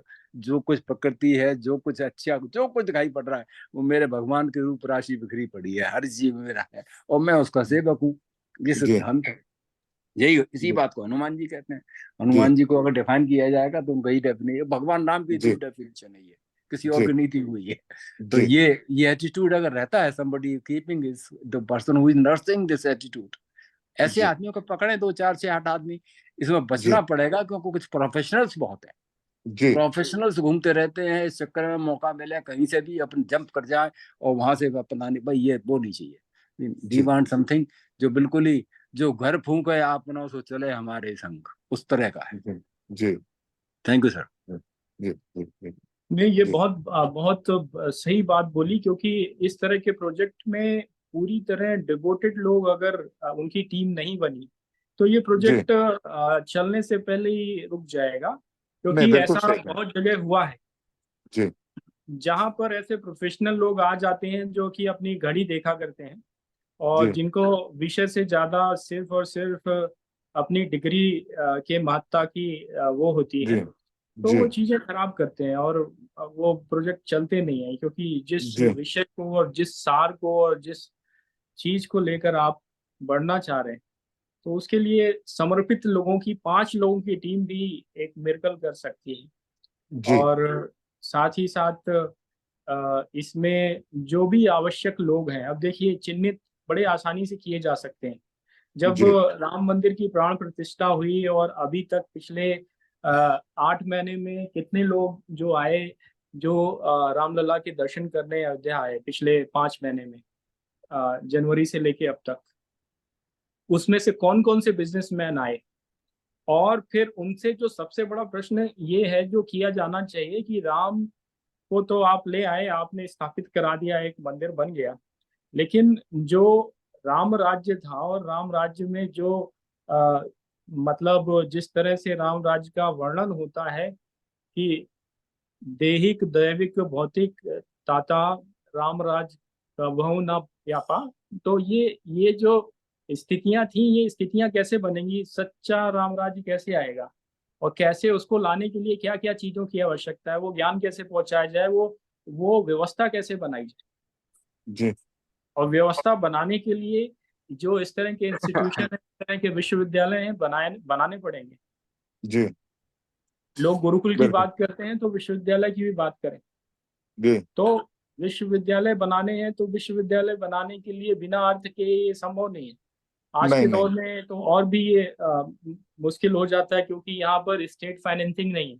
हमारे जी संविधान में ये अलाउ नहीं है, या तो फिर हमारे जो आर्टिकल 25 से लेके और 31 तक की जो प्रोविजन है उनमें चेंजेस किए जाए, स्टेट फंडिंग अलाउ की जाए, तो ये पॉसिबल हो सकता है, अदरवाइज नहीं है। जी तो अभी वो इंडस्ट्रियलिस्ट को जो यहाँ विजिट किए हैं उन तक ये प्रपोजल बना के दिया जा सकता है और उन तक पहुंचा जा सकता है। थोड़ा टाइम जी लगेगा, 2 4 6 महीने, साल और जी लग जाएगा, जी लेकिन एक एक टीम जो कि पूरी तरह समर्पित हो, और जी साथ ही साथ ये लोग, जो लोग आए और जो वाकई इसमें कुछ करना चाहते हैं, तो जी उन लोगों को जोड़ करके ये प्रोजेक्ट शुरू हो जाएगा। जमीन की जी कमी नहीं है, और साथ ही साथ एक बार चल निकलेगा और एक सेल्फ सस्टेनेबल बना ले गए सभी लोग, तो जी फिर ये एक हमारे समाज को, हमारे देश के लिए एक धरोहर का काम करेगा, और उसी मॉडल को रेप्लिका बना के पूरे देश में ऐसे विश्वविद्यालय बनाए जा सकते जी हैं। जी। बिल- तो जी ये सारी चीजें हैं हमारे बीच में, और भी हमारे कुछ वरिष्ठ साथी हैं। आ, आचार्य अंतरंग आनंद जी से कहूंगा मैं कि कुछ इस विषय पे अगर आप अपनी बात रखना चाहते हैं तो रखें। अनुज जी से भी मैं आग्रह करूंगा कि अनुज जी, ये विषय जो है, इस विषय पे अगर आपको कुछ बात रखनी है तो रख सकता है। फिर आखिरी में मैं राहुल जी से कहूंगा कि इसको जो भी इसका रोड मैप है वो हमें बताएं, और फिर उस जी पर कुछ हम लोग अपनी कार्य योजना जी साझा करके उस पर काम करने का अ, शुरू करते हैं। अनुज जी। ओह, आपका वीडियो आ गया। आप हाँ आपका वीडियो आ गया। ऐसा है, हम पहले और लोग को ही बोलने दीजिए, अगर बाद में काफी देर से मैं बचेगा ट्राई तो कर मैं रहा था। देखूंगा इसमें। क्योंकि जी मेरा जी थोड़ा ठीक। सा दूसरा एंगल होगा इस मामले में कि हम हमारा उद्देश्य क्या है, क्या इसका पर्पस है। पहले नहीं, विजन उद्देश्य बता और दें। पर्पस की बातें हो चुकी हैं, वो शायद अब एग्जीक्यूशन प्लान पे हम लोग बात कर रहे हैं, तो उपदेश पर्पस पे अभी बात नहीं हो सकती। रिकॉर्डिंग आपके पास है, रिकॉर्डिंग आप सुन लेंगे तो थोड़ा सा आपको क्लियर हो जाएगा। आचार्य अंतरंग जी, अंतरंग जी। जी जी, राधे श्याम। ये बहुत बहुत ही अच्छा नेक कार्यक्रम है, क्योंकि मैं तो पिछले 30 वर्षों से जो गुरुकुल की परियोजना है, क्योंकि हमारे अनुसार गुरुकुल एक यूनिवर्सिटी ही होता है। हाँ, वो पूर्ण पूर्ण रूपेण शिक्षा का केंद्र होता है। जैसे तक्षशिला नालंदा विश्वविद्यालय था, ये अपने आप में गुरुकुल था। तो इसीलिए हमें जो हमारे राहुल मिश्रा जी ने जो एक परिकल्पना किया है, यह पूर्ण रूपेण सही है।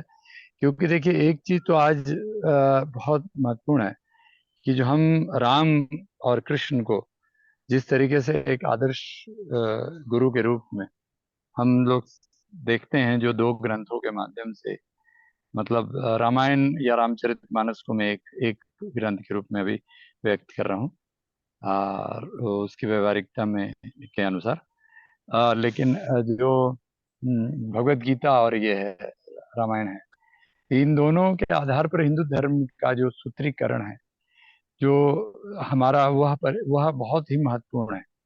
आज हुआ ऐसा है कि जो वर्ण व्यवस्था के कारण जो हमारी समाज में विकृति आई और ब्राह्मणवाद आया, और कर्मणा वश्लोति कर्मणा होत ब्राह्मणा न जच्चा वश्लोति न जच्चा होत ब्राह्मणा, इसको सूत्रीकरण करने के लिए बहुत बड़ा काम हो सकता है। क्योंकि भगवान राम की जो जीवन है, वह अपने आप में पूर्ण रूपेण यह दिखाता है कि मनुष्य किस प्रकार मनुष्य को जीना चाहिए। एक वो वहां से शुरू होता है जिसमें जब हम कहते हैं, आज जब हम बोलते हैं त्वमेव माता च पिता त्वमेव बंधुश्च सखा त्वमेव, तो हम जब माता पिता को भगवान के रूप में देखते हैं, मातृ ऋण पितृ ऋण आचार्य ऋण गुरु ऋण चुकाए नहीं चुकते, तो हमारे सबसे पहले गुरु जो है होते हैं माता पिता होते हैं। और उस माता पिता के रूप में जो उनको जो भी मिले, तो हम जब ये कहते हैं कि जन्म ये कि मंत्र मूलम गुरु वाक्यम, तो गुरु का वाक्य मंत्र होता है, और उन्होंने सबसे पहला उदाहरण इस रूप में दिया। और आज की क्या स्थिति है? आज हम परिवार जो टूट रहा है, वहां पर परिवार में 3 पीढ़ी होता है, माता पिता, पति पत्नी और बच्चे। ये 3 पीढ़ी एक साथ रहते हैं, तब इसे हम परिवार कहते हैं। लेकिन आज हम लोग इस भोगवादी व्यवस्था से अलग हुए, तो इसीलिए रामायण में वह, आज अगर रामायण यूनिवर्सिटी इस तरह से जैसा आज राहुल मिश्रा जी इसको इंटरप्रेट कर रहे हैं, और मॉडर्न लाइफ से मतलब happy blending of science and spirituality, ये विज्ञान और अध्यात्म का समन्वय के साथ जब ये होगा, तो ये अपने आप में एक विश्व स्तरीय उदाहरण है, occidental science of west and oriental philosophy of east. तो ये जो वेस्ट और ईस्ट का मिलन इसके माध्यम से जो हो पाएगा, जिसमें इन्होंने कहा कि जो स्पिरिचुअल टूरिज्म बनेगा। और आज जो लोग भी आध्यात्म की खोज में हमारे भारतवर्ष आते हैं, तो उन्हें ये बात, जैसा आरबी सिंह जी बता रहे थे, कि सांख्य दर्शन का जो अद्वैत वेदांत का दर्शन, स्वामी विवेकानंद ने जब अद्वैत वेदांत पढ़ा बताया शिकागो में, और तब से लेकर आज तक हम पुरुष प्रकृति को एकाकार करने की साधना नहीं समझ पाते हैं कि शिव और शक्ति मिलकर ब्रह्म होता है। शिव हमारे पुरुष हैं, और प्रकृति पंचमहाभूत जो आदि शक्ति है, इन दोनों को हम जब मिलाने की जो पूरी कोई मतलब प्रैक्टिकल एजुकेशन सिस्टम नहीं। और क्या हुआ क्या है कि हम लोगों ने साइंस को अलग कर दिया, स्पिरिचुअलिटी को अलग कर दिया। जहां तक कि आइंस्टाइन ने भी मैटर के अंदर एनर्जी है, उसको अगर हम उस एनर्जी को का ओरिजिन को देखें, तो वो कॉन्सियसनेस से आ रहा है। और वो पंचमहाभूत जो है, पंचमहाभूत में जो स्काई फैक्टर है, जिसके अंदर में त्रिगुणात्मिका, सृष्टि मात्रिका, शेष त्रिकोण धारा, ये तीन तीन तीन गुणों का, यह सृष्टि सत्व और तम का, और उससे फिर उसके बाद हमारा जो ये सृष्टि का पंच महाभूत का निष्पान हो रहा है, अब वह माइक्रो लेवल पे हर जगह हो रहा है। अंतरंग अब जी क्षमा करिएगा, इसको मैं बीच में डिस्टर्ब कर रहा हूँ आपको। अंतरंग जी जी माफ करिएगा, मैं बीच में आपको थोड़ा डिस्टर्ब कर सकता हूँ आधे सेकंड के लिए, 1 सेकंड के लिए? एक लाइन खाली ये पूरा कर लूं, नहीं तो मैं हाँ भूल चलो जाऊंगा। करिए। हाँ, तो इसीलिए ये जो बात है, इस बात के लिए पूरी तरह भगवान भगवान राम अपने जीवन से इसको सिखाते रहे हैं, जिसमें कि उनका वनवास, फिर उनकी पत्नी व्रता, फिर उसके बाद धर्म युद्ध, ये सारी चीजें हम लोग प्रैक्टिकली इसको हम लोग पुरुष प्रकृति के इस दर्शन को हम लोग समझ सकते हैं। जी प्रभु बोलिए।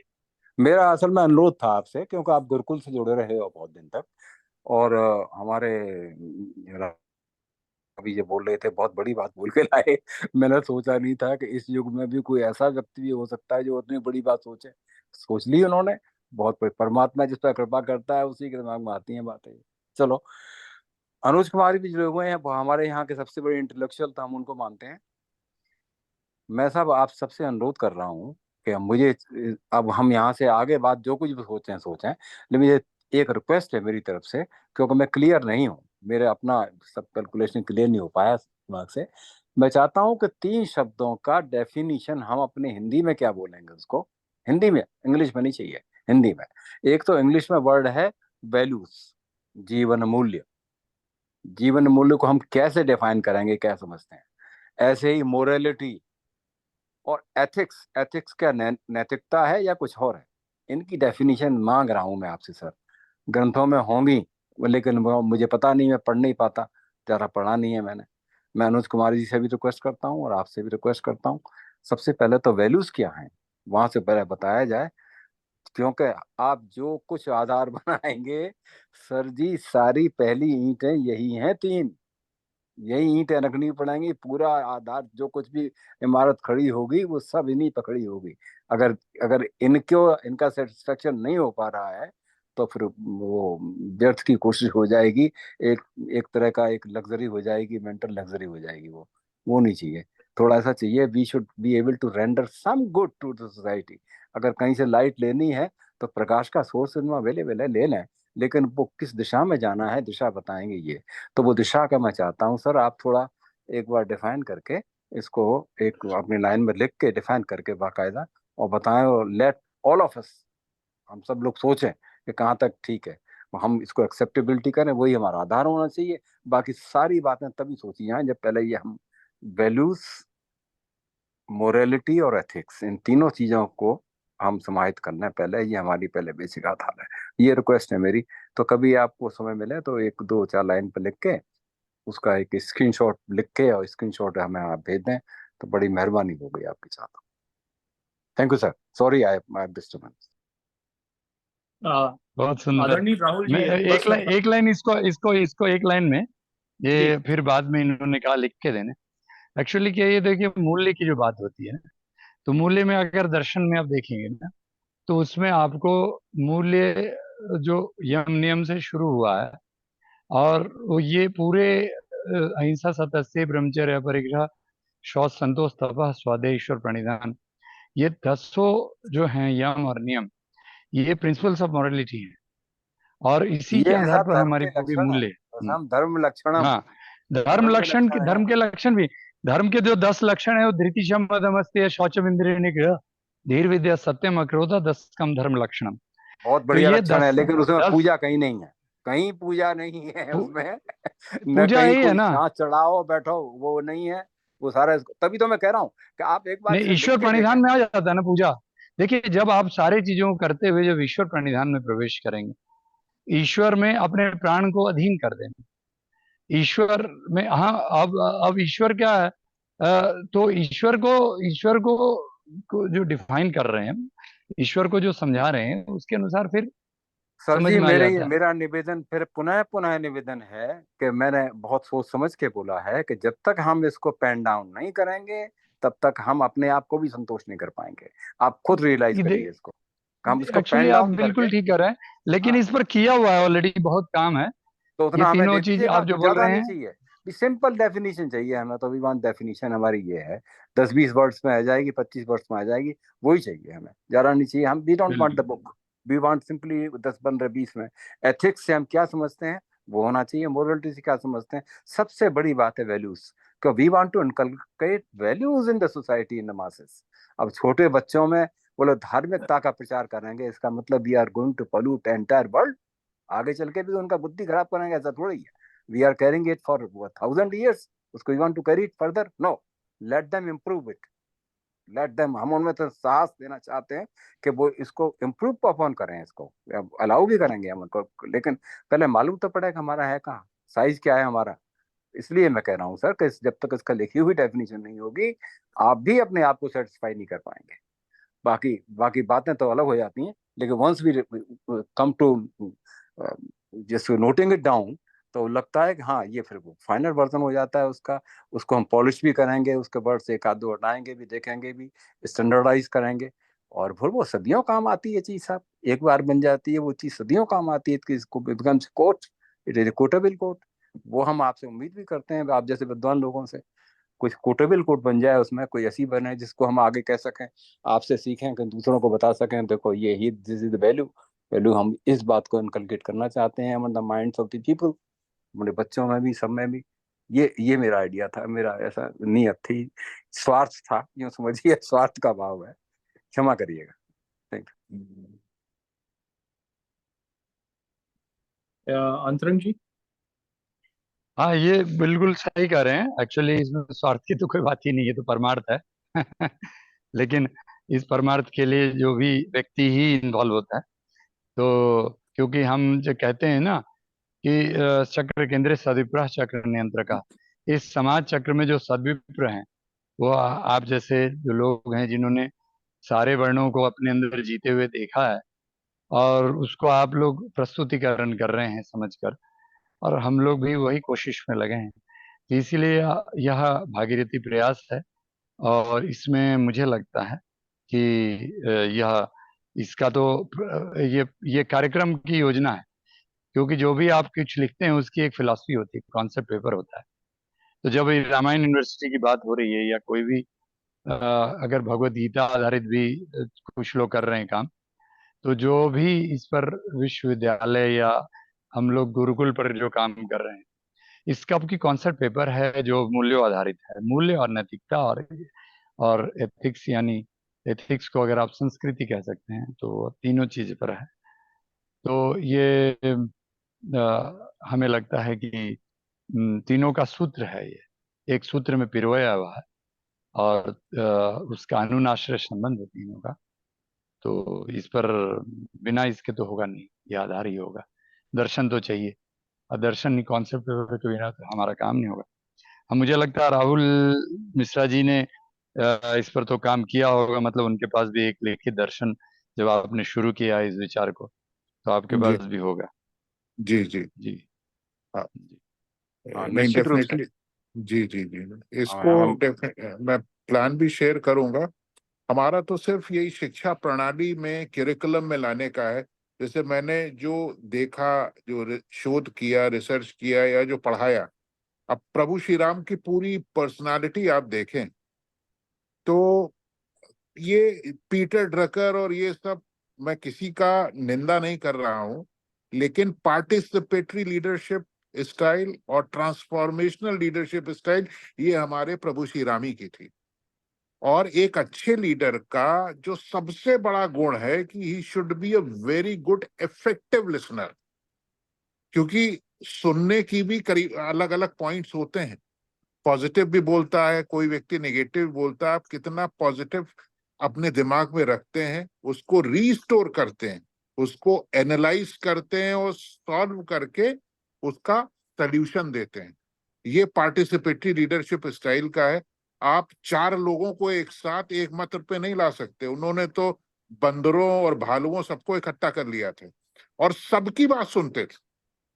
He was a very effective listener और ट्रांसफॉर्म कर दिया उनकी कैपेसिटी के स्टाइल से। तो हमारा मानना यह है कि प्रभु श्री राम का ही जो लीडरशिप मॉडल है वही पूरे विश्व में सफल हो सकता है, अगर उसको हर टॉप इंटरनेशनल, और जैसे यूनाइटेड नेशंस की बात की, वहां पे सब अपनी अपनी कहानी कहते हैं, लेकिन पार्टिसिपेटरी लीडरशिप मॉडल नहीं है। हाउ टू ट्रांसफॉर्म, ये एब्सेंस नजर आती है। तो इस कई पॉइंटों में हमने बोला भी है, कुछ लोगों ने एक्सेप्ट भी किया है। तो ये सब चीजों पे कार्य होना चाहिए इन डॉक्यूमेंटेड फॉर्म। वो तो और सर बहुत अच्छी बात। माफ करना सर, ये तो बहुत आगे की बात बोल रहे हैं आप, बहुत जी आगे की बात बोल रहे हैं। हमारा निवेदन तो सर बहुत ही छोटी स्तर का है, बहुत थोड़ा। हम तो आधार की बात कर रहे हैं। हम भी वांट ये clear cut definition of values and ethics. जी क्या जी है जी साहब इसकी, जी हमारी नजर में इसकी वैल्यूज को क्या कहते हैं, जीवन मूल्य क्या है, बस सिंपल जी सी बात है। जी और जी एथिक्स क्या है और मोरलिटी किसे कहते हैं, ये जी हमको चाहिए। ये जी बेसिक नहीं नहीं, आधार बिल्कुल सही चीजें है। हैं। ये बिल्कुल 20, आपने बिल्कुल सही कहा, 20-25 वर्ड्स में इसकी हाँ, क्लियर डेफिनेशन होनी चाहिए, वही आधार हो। वो ये आधार है, तब हम आगे बढ़ेंगे। उसके जी आगे जी आगे बाकी सब जी हवा की बात हो जाएगी। फिर पता जी नहीं उसका जी तो कोई, ये तो सर आपको ही पता है कि जब रामायण की बात आई है, फिर तो इसका ही भी लिमिट नहीं है सर। जी उसमें तो जी आसमान भी कोई लिमिट नहीं है, जी जी बेइंतहा इंतहा है वो। जी उसमें तो एक जी एक वर्ड पर, एक एक लाइन पे आप पता नहीं कितनी बुक्स लिख सकते हैं। वो तो बात जी अलग है। लेकिन हमारा जी लक्ष्य क्या है? जी ये आपका एम्स, आपका ऑब्जेक्टिव, आपकी नीयत, आप जो कुछ चाहते हैं वो समाहित जी हो जाएगा इसी में, इन द जी डेफिनेशन जी ऑफ वैल्यूज। जी द जी moment we start defining values, कि ये वैल्यूज हैं, ये एथिक्स है, ये मोरलिटी है, बस यही जी चाहिए हमको। ये जी इसी जी पे शुरू करना है और जी इसी को बढ़ाना। सर जी मेरा निवेदन था, क्षमा कर दीजिएगा। ये कोई वो उसको एडवर्सरी किसी और तरह से न लें, हम सीखने के लिए नहीं कह रहे हैं। विद्वान लोग जी कम मिल पाते हैं ना, उनको निचोड़ लेना चाहिए, मिल जाए तो। Thank you sir. तो आ, आज की चर्चा काफी स्वस्थ हुई, और इस चर्चा को अब क्रियान्वयन में लाना है, ये हमारा दायित्व है। जो आरवी सिंह जी का आग्रह है और बाकी है, तो जो आपका राहुल, आदरणीय राहुल जी, आपका जो कॉन्सेप्ट नोट है और जो जी वो है, उसमें इस इन 3 बिंदुओं को भी समाहित किया जाए, जी और वो आप हमें प्रदान करें, ताकि हम उस पर चर्चा करके और इस चर्चा को आगे अन्य उन व्यक्तियों तक बढ़ाएं जो इस पूरे इस पूरे अभियान में या इस पूरे कार्यक्रम में एक्टिव रोल प्ले कर सकते हैं, जी जो जी कि धन से या फिर तन से या दोनों से इसमें आकर इस रामायण यूनिवर्सिटी की स्थापना और इसके अलग अलग प्रकल्पों की और अलग अलग जगह पर स्थापना में आपके लिए सहयोगी बने, और जी इस राम राज्य को स्थापित करने के कार्यक्रम को पूरे देश में आगे बढ़ाया जा सके, और देश में राम जी राज्य सही मायने में लाया जा सके। जी तो आप सभी ने समय दिया, उसके लिए बहुत बहुत धन्यवाद। और हम अगली चर्चा, ये डॉक्यूमेंट जब आ जाएगा तो उसके बाद इस पे रखेंगे, और उन सभी संबंधित व्यक्तियों को बुलाया जाएगा जो इसमें जुड़ सकते हैं या जो इसमें मदद कर सकते जी हैं। इसके अलावा राहुल जी, आपको अगर कुछ और कहना है तो आप कह अ, सकते हैं, अन्यथा हमारा समय लगभग नहीं समाप्ति की तरफ नहीं बढ़ रहा है। नहीं, बहुत हेल्दी और बहुत अच्छा डिस्कशन रहा, क्योंकि जब तक एनालिसिस नहीं होती है, बट हमारा वर्जन यही है कि शिक्षा प्रणाली में आ जाए, और सबसे बड़ा वही अर्थ होता है, तो एक बार प्रारंभ इसका हो जाए। बाकी वो, क्योंकि मैंने कहा ना, मैं फाइनेंस का भी व्यक्ति हूँ, तो अपने इंटरनली इसका, तो इस प्रोजेक्ट में अगर प्राइवेट प्लेसमेंट में भी आप ले आएंगे, फेस वैल्यू 1-1 लाख रुपए लेते हुए, तो बहुत लोग आगे बढ़ जाएंगे। एक बार, वो कहते नहीं है कि हम पहला पत्थर डाल दें तो अपने आप राम सेतु बन जाएगा, जी ये हमको कॉन्फिडेंस है। जी जी जी, बिल्कुल बिल्कुल ऐसा होगा। और अप्रिशिएबल, सभी, अप्रिशिएबल सर, बहुत कुछ अप्रिशिएबल। और बड़ा आपका प्यारा जो बोल रहे हैं। प्रयास है वो बहुत ही सराहनीय है, और साथ ही साथ आज के समय की आवश्यकता है, उस जी पर हम सभी लोग मिलकर काम करें। बस बस यही हमारा अनुरोध है कि हम बहुत छोटी हस्ती है, मतलब छोटा, एक हम किसी शिक्षक की तरह कार्य कर रहे हैं, लेकिन ऑक्सफोर्ड यूनिवर्सिटी को एक तरीके से, या कैम्ब्रिज को चैलेंज है। हालांकि मैंने वहां जाके थोड़ा बहुत पढ़ाया भी है, और तब से हमारे मन में था, जब से वहां पे मैंने सेंटर फॉर एक्सीलेंस हिंदुइज्म और वेद वेदांत का देखा, बहुत एडवांस ऑक्सफोर्ड यूनिवर्सिटी में, तो हमको लगा भारतवर्ष में तो सब कुछ है, लेकिन प्रैक्टिकलिटी में लाना बहुत जरूरी है। ये तब से दिमाग में था, और अब देखिए प्रभु की क्या इच्छा है, इसीलिए बढ़ रहे हैं, आप जैसे लोग भी मिल रहे हैं। बहुत बड़ी बात कह रहे हैं। तभी स्पष्ट कर दरअसल दिया, दरअसल मैं परमात्मा ने भेजा है। थोड़ा सा इसमें क्रांतिकारी विचार है हमारा कि जी हम उनको क्यों कंपैरिजन करें। हाँ हम तो हाँ ऑलरेडी बिल्कुल। बड़े हैं। हाँ जी जी जी बिल्कुल ये तो अंग्रेजों के जमाने में जो ये इम्पेरियलिज्म हुआ, जी। इम्पेरियलिज्म उन्होंने हमारे दर्शन को, हमारे ग्रंथों को जला दिया हाँ और हाँ हाँ हमारी यूनिवर्सिटीज का को ध्वस्त कर दिया, जी जिसके कारण ये हुआ है। ये सब जी जी मोनोपोली ट्रेड प्रैक्टिस जो आज तक चल रहा है, वो जी कहने को जी इंटेलेक्चुअल प्रॉपर्टी राइट का एक कानून जी बनाते हैं। ये सब जी तो नीरज जी, गलत है ना। हाँ यहाँ मतलब जी वो छोड़िए, प्रॉपर्टी राइट्स की बात नहीं। मैं अनुरोध दोबारा करना चाहता हूँ। Perhaps I want to clear my self before the vision, जो विजन हम रखते हैं उसको क्लियर करने के लिए मैं थोड़ा सा बोलना चाहता हूँ, अनुमति लेके। मैं हमारी अभी अभी हाल ही की बात है, 8-10 दिन 15 दिन हुए होंगे, कहीं किसी जगह पे हम थे, ऐसा एजुकेशनल इंस्टीट्यूशन ही था वो, वहीं पे कहीं I was asked to deliver, ये दिल्ली के इंस्टीट्यूशन की बात है एक। तो सडनली उन्होंने बोला, मैंने कहा भाई बात ऐसी है, हमें जो पढ़ाया गया है, जो कुछ अभी तक हम कर रहे हैं, तो माँ बाप का भी प्रेशर है, सोसाइटी का भी प्रेशर है, और दुनिया भर के ऐड आ रहे हैं, आजकल कॉमर्शियल हो गया इतना एजुकेशन, सबका ये है कि सफलता हासिल करनी है, जीवन में सफल व्यक्तित्व बनना चाहिए। तो मैंने कहा साहब हम तो रामायणी लोग हैं, हम तो देसी देसी आदमी हैं, बहुत कम में थोड़े में गुजारा हो जाता है हमारा, तो सफलता नहीं है साहब, हमारे तो प्रयत्नों में धन्यता है। एक वर्ड है धन्यता। धन्य होना ज्यादा श्रेष्ठ है या सफल होना ज्यादा श्रेष्ठ है? हम तो अपने इस जीवन को जो जन्म लिया है, इसको हम सफल बनाने में ज्यादा, जिस आपकी डेफिनेशन में हम ऑर्बिट में हम कैद नहीं करना चाहते, हम इसको धन्य बनाना चाहते हैं। बड़ी वो तो अब बहुत चौके हो गए लोग कि क्या बात है। मैंने कहा साहब भगवान राम ने बोला है, और जो प्रैक्टिकली हमने किया है, अभी तो नहीं किया, 2 साल पहले मैंने 50-60 पट्टिकाएं बनवाई थी इस पंक्ति की, और जो प्राइमरी स्कूल जितने मेरी एरिया में थे सबके आगे लगा दिया था इसको। पंक्ति है कि धन्य जन्म जगती तलतासु, इस प्लेनेट पे आए हैं, उसका आने का जो पर्पस है वो उसका धन्य। अब आप देखिए, अब अभी हमारे मिश्रा साहब बोल रहे थे, ये बहुत काफी, अभी आपको छुपा रहे हैं ये, लेकिन he is a quite a well erudite person, quite knowledgeable, he and he is well read man, that, जैसा मैं समझ पा रहा हूँ। तो उन्हें मालूम होगा, वो जैसे ये कंट्रोवर्सी है जो वेस्टर्न फिलोसफर्स की, कि एग्जिस्टेंस जी प्रीसीड्स एसेंस, या एसेंस प्रीसीड्स एग्जिस्टेंस, दो बातें हैं, इसी पे जी झगड़ा है उनका। जी तो हम समझ रहे हैं कि नहीं, हमारी एग्जिस्टेंस तो आगे पैदा होगी, एसेंस तो हमको सिद्ध करना है आगे।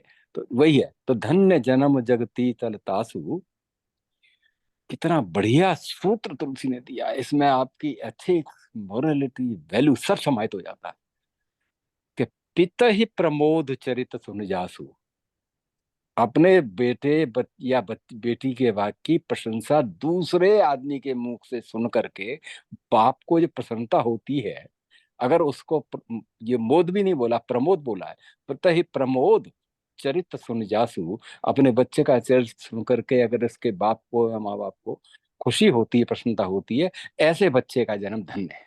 तो धन्य है जन्म, इस प्लेनेट पे जन्म लेना ही धन्य है उसका। ये हमारा बेसिक्स है सर, ये these are the very basics जो हमें शुरू से यहाँ इसमें बिल्डअप करना है, आगे जगह बढ़ाना है। कि आपको, जैसे मैं गांधी लिख रहे हैं, और भी उनके राइट अप्स थे कि भाई हम गलती ना हो जाए, कहीं हमारे पिताजी की नहीं सुनना है, पिताजी को नाराज हो जाएगी। और यही आगे चल के this is concept of social policing. अड़ोसी पड़ोसी कोई देख के, अगर मान लीजिए मुझे देख करके मेरे पड़ोसी का बच्चा सिगरेट अपना छुपा लेता है, तो आई आई आई आई से this is a great value, ये बड़ा जी अच्छे वैल्यू का कंसेप्ट है, कम से कम जी वो तो मान रहे थे सोशल सोशल पुलिसिंग है ये। ये जी ये क्षय होता जा रहा है इसका, बिल्कुल दिन पे दिन करते जा रहा है। क्या लड़का क्या लड़की, कपड़े पहनना, फलाना करना, उनकी हया शर्म सब चली गई, तो भाई उसको तो कहीं प्रोटेक्ट करना पड़ेगा, वैल्यूज तो वहीं शुरू होती हैं। सर मैंने फालतू बातें बोल रहा हूँ, मैं क्षमा नहीं मांगता हूँ, पुनः आपसे क्षमा नहीं मांगता हूँ, लेकिन I am very happy today, बहुत बहुत खुश हुआ राहुल मिश्रा सर, आपने कमाल कर कमाल नहीं कर दिया। धन्यवाद सर, धन्यवाद। ये किसी तरीके से आ जाए, बस प्रभु का आशीर्वाद रहे, और क्या चाहिए। बहुत बढ़िया, बहुत शानदार, very nice effort, very very nice effort. भगवान करे, ईश्वर कृपा करे, आप सक्सेसफुल होंगे इसमें, बहुत होंगे, and you will leave behind something, बहुत गजब की चीज छोड़ के जाओगे आप, दुनिया में जाओगे करके इसको। थैंक यू सर धन्यवाद वेरी मच। धन्यवाद धन्यवाद। Thank you all. Rahul Mishra ji, आपका बहुत बहुत धन्यवाद। धन्यवाद आचार्य सर, आनंद जी, अनुज धन्यवाद। जी, अ, अगर और आदरणीय आरवी सिंह जी, ऐसा आप है, सब। अगर अगर इजाजत हो तो 2-4-5 मिनट मैं ले लूं। जी अरे जी, अभी बिल्कुल तो रह ही गए, बिल्कुल मैं बोल बिल्कुल लगूं। बिल्कुल। नहीं नहीं, ये तो हाँ, बहुत गजब के, हमारे सबसे इंटेलेक्चुअल आदमी तो यही है हमारे यहाँ। अब आ- अब हाँ। आरवी सिंह जी का एक जो सवाल आया वैल्यूज के मामले में, मुझे एक कहानी आई है, धार्मिक कहानी है, वो हमारे शास्त्र में लिखी हुई है। तो एक बार स्वर्ग लोक में जो है सप्त ऋषियों के साथ में, देवताओं के साथ में चर्चा चल रही थी कि जीवन में सबसे ज्यादा वैल्यू किसका है, किस चीज को वैल्यू। तो कोई बोल रहे थे कि ऐश्वर्य का वैल्यू है, स्वर्ग में देवता लोग थे। कोई बोल रहे थे कि इस चीज की वैल्यू है, इस चीज की वैल्यू है। तो एक वशिष्ठ जी थे, उन्होंने बोला था कि जीवन में सबसे ज्यादा वैल्यू सत्य की है। तो विश्वामित्र जी उनके विपक्षी पार्टी के थे, मतलब उनको शुरू से ही उनका आपस में जो 36 का आंकड़ा रहा। तो विश्वामित्र जी बोले कि ऐसा है, मैं ये साबित कर दूंगा कि सत्य की कोई वैल्यू नहीं है। तो वशिष्ठ जी बोले कि ऐसा है, ये बोले कि विश्वामित्र जी की मैं साबित कर दूंगा। मैं कहा ठीक। उन्होंने बोला कि बताओ कौन ऐसा है जो सत्य पे टिका हुआ है, जिसकी सबसे ज्यादा वैल्यू आप मानते हो। तो उन्होंने एक रेफरेंस दिया कि धरती पर एक हरिश्चंद्र राजा है, वो सत्यवादी है, ठीक है, और उसको अगर तुम सत्य से डिगा दो तब मैं मान लूंगा। विश्वामित्र जी चैलेंज दिए, बोले कि ऐसा है, अगर वो सत्य से नहीं डिगा, क्योंकि ऐसा है कि जरूरत के हिसाब से आदमी सत्य से पथ भ्रष्ट हो सकता है, मैं दावा करता हूं। और अगर मैं नहीं कर पाया तो मैं आधा तपोबल मैं उसे दान में दे दूं। इन दोनों में शर्त लगी थी।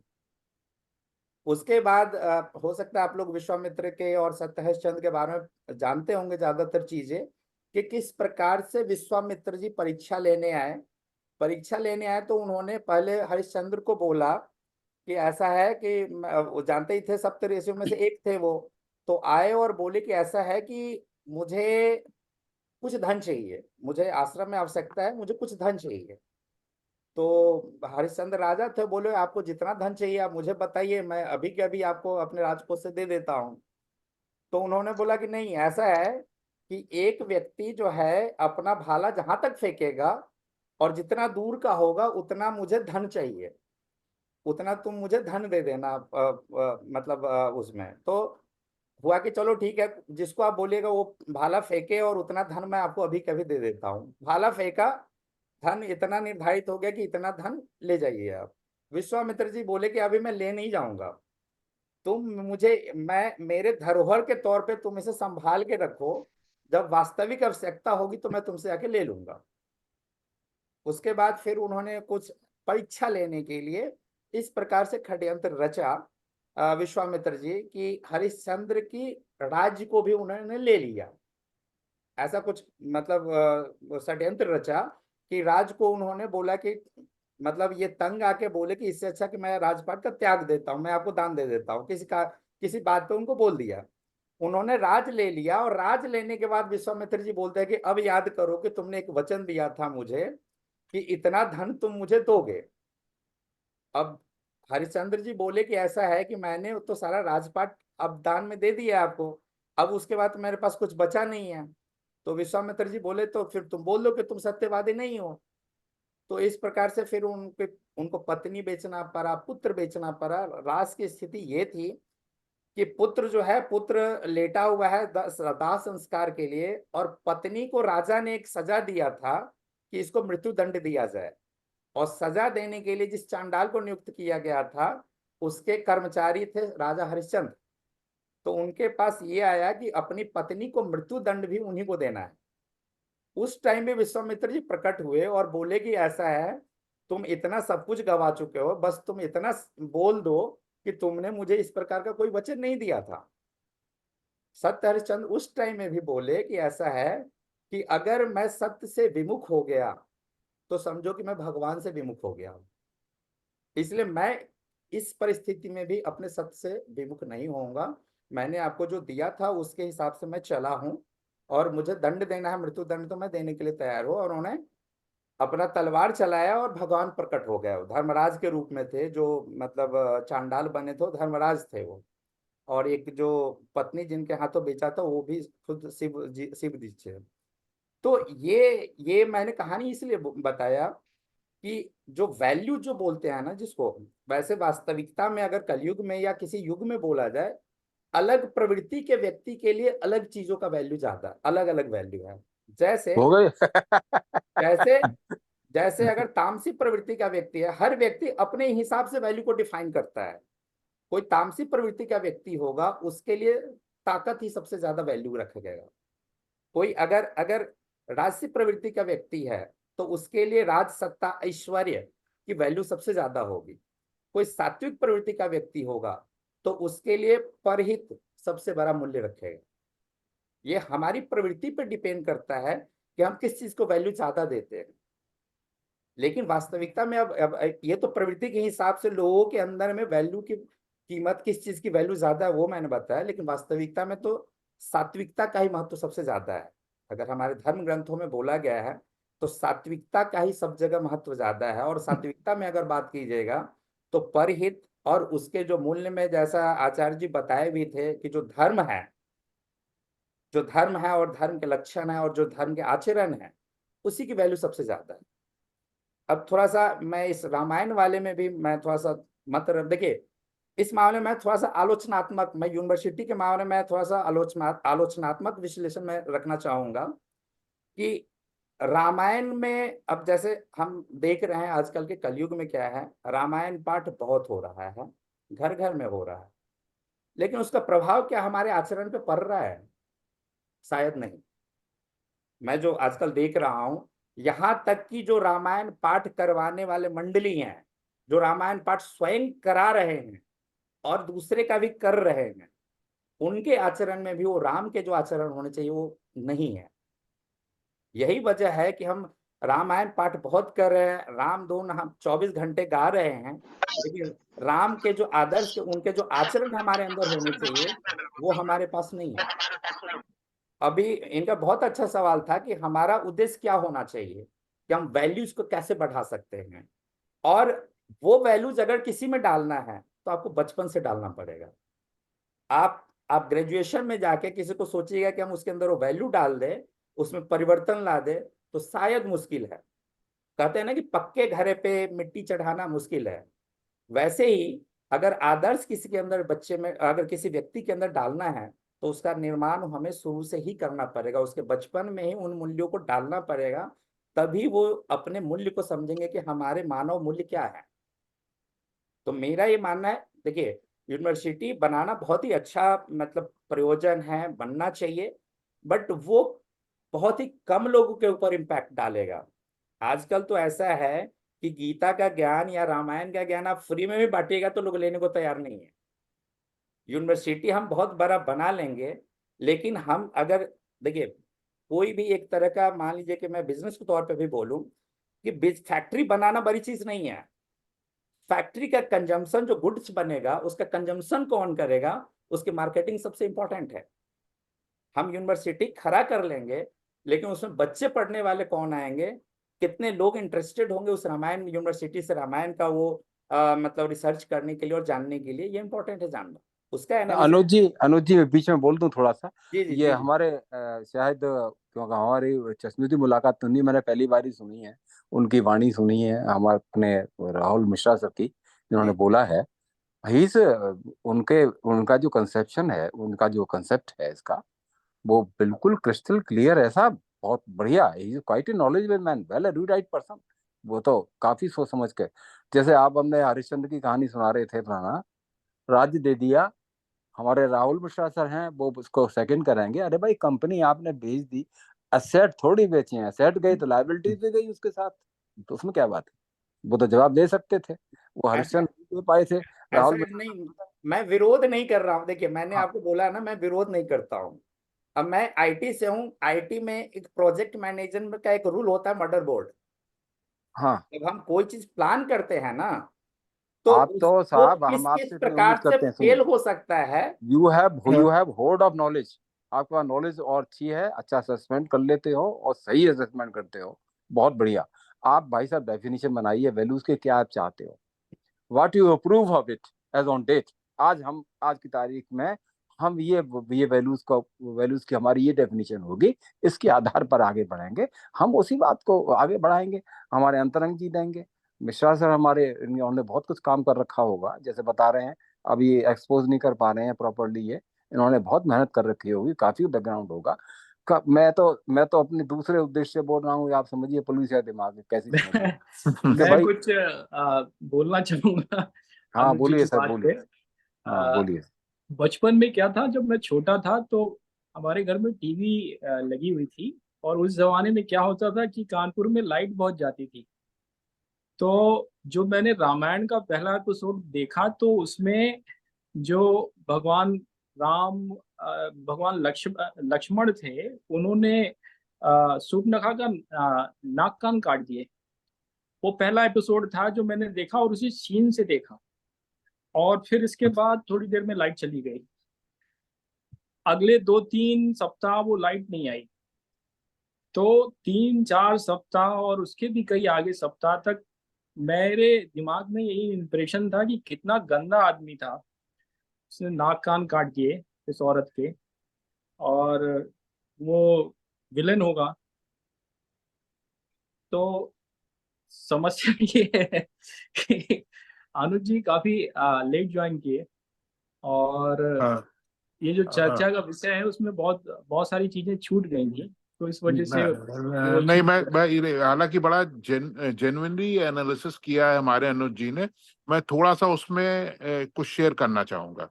देखिए, ये यूनिवर्सिटी बनी बिल्कुल simple, department of management studies. Anuj ji, आप थोड़ा सा समझिएगा, इसमें एमबीए दिया जाएगा, बीबीए दिया जाएगा, कंप्लीट प्राइवेट यूनिवर्सिटी है ना जी। क्यूरिकुलम मोस्ट मॉडर्न वे।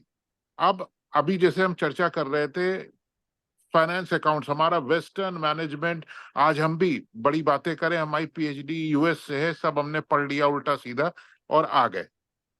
वो पीटर ड्रकर और इन्हीं लोगों की कहानियां हम सुनते चले आए और इम्प्लीमेंट किया। लेकिन जिस समय मैं रामायण पढ़ी तो हमने कहा इसमें तो सब कुछ पहले से ही है। भरत जी से अच्छा फाइनेंस अकाउंट्स का कोई ज्ञाता नहीं था। अभी मैं इकोनॉमिक ऑर्डर क्वांटिटी की बात कर रहा था, स्टॉक एनालिसिस की, वो प्रभु श्री राम ने किया। ऐसे ही पढ़ाई होगी, लेटेस्ट होगी, जो हार्वर्ड के बिजनेस स्कूल में पढ़ाया जाता है वही मैनेजमेंट हम पढ़ाएंगे। लेकिन हमारा जो फंडामेंटल ओरिएंटेशन प्रोग्राम होगा, जो ओरिएंटेशन में कुछ सब्जेक्ट्स होंगे, वो रामायण से प्रेरित होंगे। उसमें रेफरेंस दिया जाएगा, ये ऑलरेडी है यहाँ पर। जैसे department of engineering and technology, तो वो नल नील से प्रभावित होगा। वो लंका का किस तरीके से बना था, किस ढंग से। अब तो नासा ने भी प्रूफ कर दिया कि साहब ये 5 दिन के अंदर जो इतना बड़ा पुल बना था, ये ह्यूमन से पॉसिबल ही नहीं है। तो उसमें रिसर्च बेस्ड वैल्यू वही है कि वो हमारे त्रेता युग में था। तो कहीं से हम तो एम्प्लॉयबिलिटी की बात कर रहे हैं कि हमारी डिग्री लेकर जाओगे, जो वर्ल्ड की बेस्ट जो कंपनीज होंगी वो रिक्रूट करोगे, क्योंकि तुमको मॉडर्न नॉलेज भी होगी। ऐसा नहीं कि आप सिर्फ रामचरितमानस और रामायण ही बांच रहे हैं, वो हमें नहीं करना। क्योंकि हमें बड़ा दुख होता है जो ये गुरुकुल सिस्टम आज की डेट में लोगों ने बिजनेस बना लिया है, सॉरी टू से। वो क्या दे रहे हैं, क्या एम्प्लॉयबिलिटी है? वेद पाठी पंडित, कर्मकांडी पंडित हम डेवलप करके दे रहे हैं, कहाँ दे रहे हैं? आप जब कोई कथा कहता है तो 501 की दक्षिणा हुई तो आदमी 101 देता है। तो उस प्रथा ही को खत्म कर देने का प्रयास है कि प्रभु श्री राम का ही आप मूर्त देखो किसी भी एग्जीक्यूटिव के उसमें। प्रयास में ये कठिन है, लेकिन ये असंभव नहीं है, संभव हो सकता है। आप सर बेस्ड कहाँ पे हैं अभी, इस वक्त कहाँ से बोल रहे हैं? मैं इस समय लखनऊ में हूँ सर, लखनऊ में। अरे वेरी नाइस प्लेस, जी। बहुत अच्छी जगह है। इस चलिए, समय लखनऊ। आपने जी। बहुत गजब का बोला, ये तो आपने तो हमें हिला दिया अंदर से। बहुत नहीं बड़ा नहीं। प्रोग्राम है, तो यही जी होना चाहिए था, यही जी सोचना पड़ेगा। आप बहुत बड़े जी ऑर्बिट में सोच रहे हो, बहुत बड़े जी ऑर्बिट में सोच रहे हो। और आप, मैं ये समझ रहा हूँ, ये समय आ गया है, समय के अनुकूल जी परमात्मा जी। आपको प्रेरणा दे रहे हैं, तब आप सोच रहे हो ये। बस मैं उन्हीं के ये ही बात चाह प्रेरणा रहा है। से तो अब सर, मैं। आप शायद मेरे, perhaps you will be now, you can appreciate जो मैं जो डिमांड कर रहा हूँ, कि जब तक हम वैल्यूज को डिफाइन नहीं करेंगे नहीं, आज के बिल्कुल कंटेक्स्ट में, बिल्कुल। आगे बात नहीं बढ़ेगी साहब। जी इसलिए मैं जी चाहता हूँ कि जी इसकी पहले डेफिनेशन हो जाए क्लियर कट, जी जी जी चाहे वो जी। 4-6 लाइन में हो जाएगी, 2 हाँ हाँ लाइन। हाँ, जी इसकी डेफिनेशन हो जाए, दैट शुड जी be the base and we have to stick to it, we have to जी अडर टू इट, ये हमारा जी फंडामेंटल्स हैं, ये प्रिंसिपल्स जी पे चलना है हमें। जो कुछ जी प्रोडक्शन हमारा, जो कुछ हमारा ये आउटपुट निकलेगा यहाँ से, दे जी विल गिव यू रिजल्ट्स, जी इसके इसके जो अनुसार रिजल्ट आपको मिलेंगे, जी ये मैं जी चाहता हूँ। जी जी थैंक यू वेरी जी मच, बड़ा तबीयत खुश कर दी आपने साहब, जी तबीयत धन्य कि आपकी धन्यवाद वाली, तो आपका ये ख्याल सुन के तबीयत खुश हो गई, बहुत बढ़िया। धन्यवाद। हाँ, अनुज जी, आप थोड़ा बहुत उसको देखिएगा, डिग्री प्रोग्राम्स जो भी होंगे, हम एम्प्लॉयबिलिटी पर फोकस कर रहे हैं, 2 सेक्शन में डिवाइड करने की कोशिश करा है, एक तो कंप्लीट एकेडमिक प्रोग्राम और एक पूरा centre for excellences research work. Even हम तो माँ सीता की बात भी कर रहे हैं, वुमेन एम्पावरमेंट की बात कर रहे हैं, उनका हॉस्पिटैलिटी को कैसे, सीता रसोई बहुत फेमस है, तो किस तरीके से उस समय भोजन बनता था, क्या बेस था, उन सब की स्टडी रहे, लेकिन मोस्ट मॉडर्न वे में। हम फूड टेक्नोलॉजी की भी बात कर रहे हैं, हम एनवायरनमेंट की स्टडीज की बात भी कर रहे हैं, हम सीड टेक्नोलॉजी की भी बात कर रहे हैं, हम सब की। तो इसमें ये हमारा तो एक विजन है, इसमें तो लिमिटेड नॉलेज है हमारी, लेकिन हम चाहेंगे पूरी दुनिया के विदेश से लोग आए, अच्छा लेने में कोई बुराई नहीं। ये बिल्कुल बड़ा स्कोप है सर, आपने तो आधार ऐसा पकड़ लिया, इसमें तो अनलिमिटेड बातें, अनलिमिटेड। रामायण का आपने बहुत अच्छा आधार पकड़ा है, वाल्मीकि का विशेष तौर से। जी अच्छा, पॉइंट ऑफ स्टार्ट बहुत कम साहित्य का विषय है वो, क्रौंच पक्षी वाले का जो एपिसोड से शुरू होता है वाल्मीकि का, ये पहला ही पॉइंट है, लेकिन आप गहराई से सोचोगे और ईमानदारी से सोचोगे तो उसमें बहुत बड़ी डिबेटेबल इशू, बहुत बढ़िया इशू निकलेगा इसका, जो हमारा व्यू पॉइंट होना चाहिए दुनिया के लिए। और करुणा अगर है तो, अगर वहां करुणा नहीं है किसी में आई है तो वो पत्थर नहीं है, वो आदमी नहीं है, वो पत्थर है। वो वहाँ करुणा आनी चाहिए। तो हिंसा और अहिंसा वहीं से शुरू हो रही है। बहुत बढ़िया बोल रहे हैं सर, आपने तबीयत खुश कर दी। नहीं, इसके अलावा सर आपने कोरोना की बात किया ना, तो जब राम रावण युद्ध हो रहा था तो 16-17 बाण चले थे, वही दिव्यास्त्र, उसमें रावण ने एक आसुराय अस्त्र चलाया था जिसमें करीबन 14-15 जानवरों का रक्त और ये था, वो लिटरली कोरोना था जो केमिकल चलाया था, जो वारफेयर है, हाँ उसमें केमिकल वॉरफेयर वारफेयर का जिक्र है सर। जी पूरा। और आप जब प्रभु श्री राम का है, आप लोग जैसे हम लोग इजी कर लेते हैं, हमारा जो रिलीजन है हिंदू, लोगों ने क्रिटिसाइज किया माँ अहिल्या का जो उन्होंने उद्धार किया है, क्या ऐसी शक्ति थी उनके पग पर, मतलब प्रभु श्री राम तो मतलब मेडिसिन के ज्ञाता थे, मेडिसिन के। माँ अहिल्या हो सकता है पैरालाइज हो उस समय, और उनके टच से वो समझ लीजिए जीवित हो गई। और बाल सुग्रीव के युद्ध में कई जगह से हड्डी सुग्रीव की टूटी थी, और प्रभु श्री राम के स्पर्श मात्र से, ये तो हम लोगों को आसान करने के लिए बताया गया, लेकिन वाकई प्रभु श्री राम ने क्या ट्रीटमेंट किया होगा कि हड्डी कोई कोने ही नहीं बचा, तो उसको कैसे ट्रीट कर लिया। तो इन सब में यही बोलूं सर, थोड़ा सा जी बोलूंगा बीच में मैं। चंद्रमा का महत्व क्यों ज्यादा है हमारे यहाँ, इस पे आपने कोई विषय कहीं लिटरेचर पढ़ा है क्या कहीं?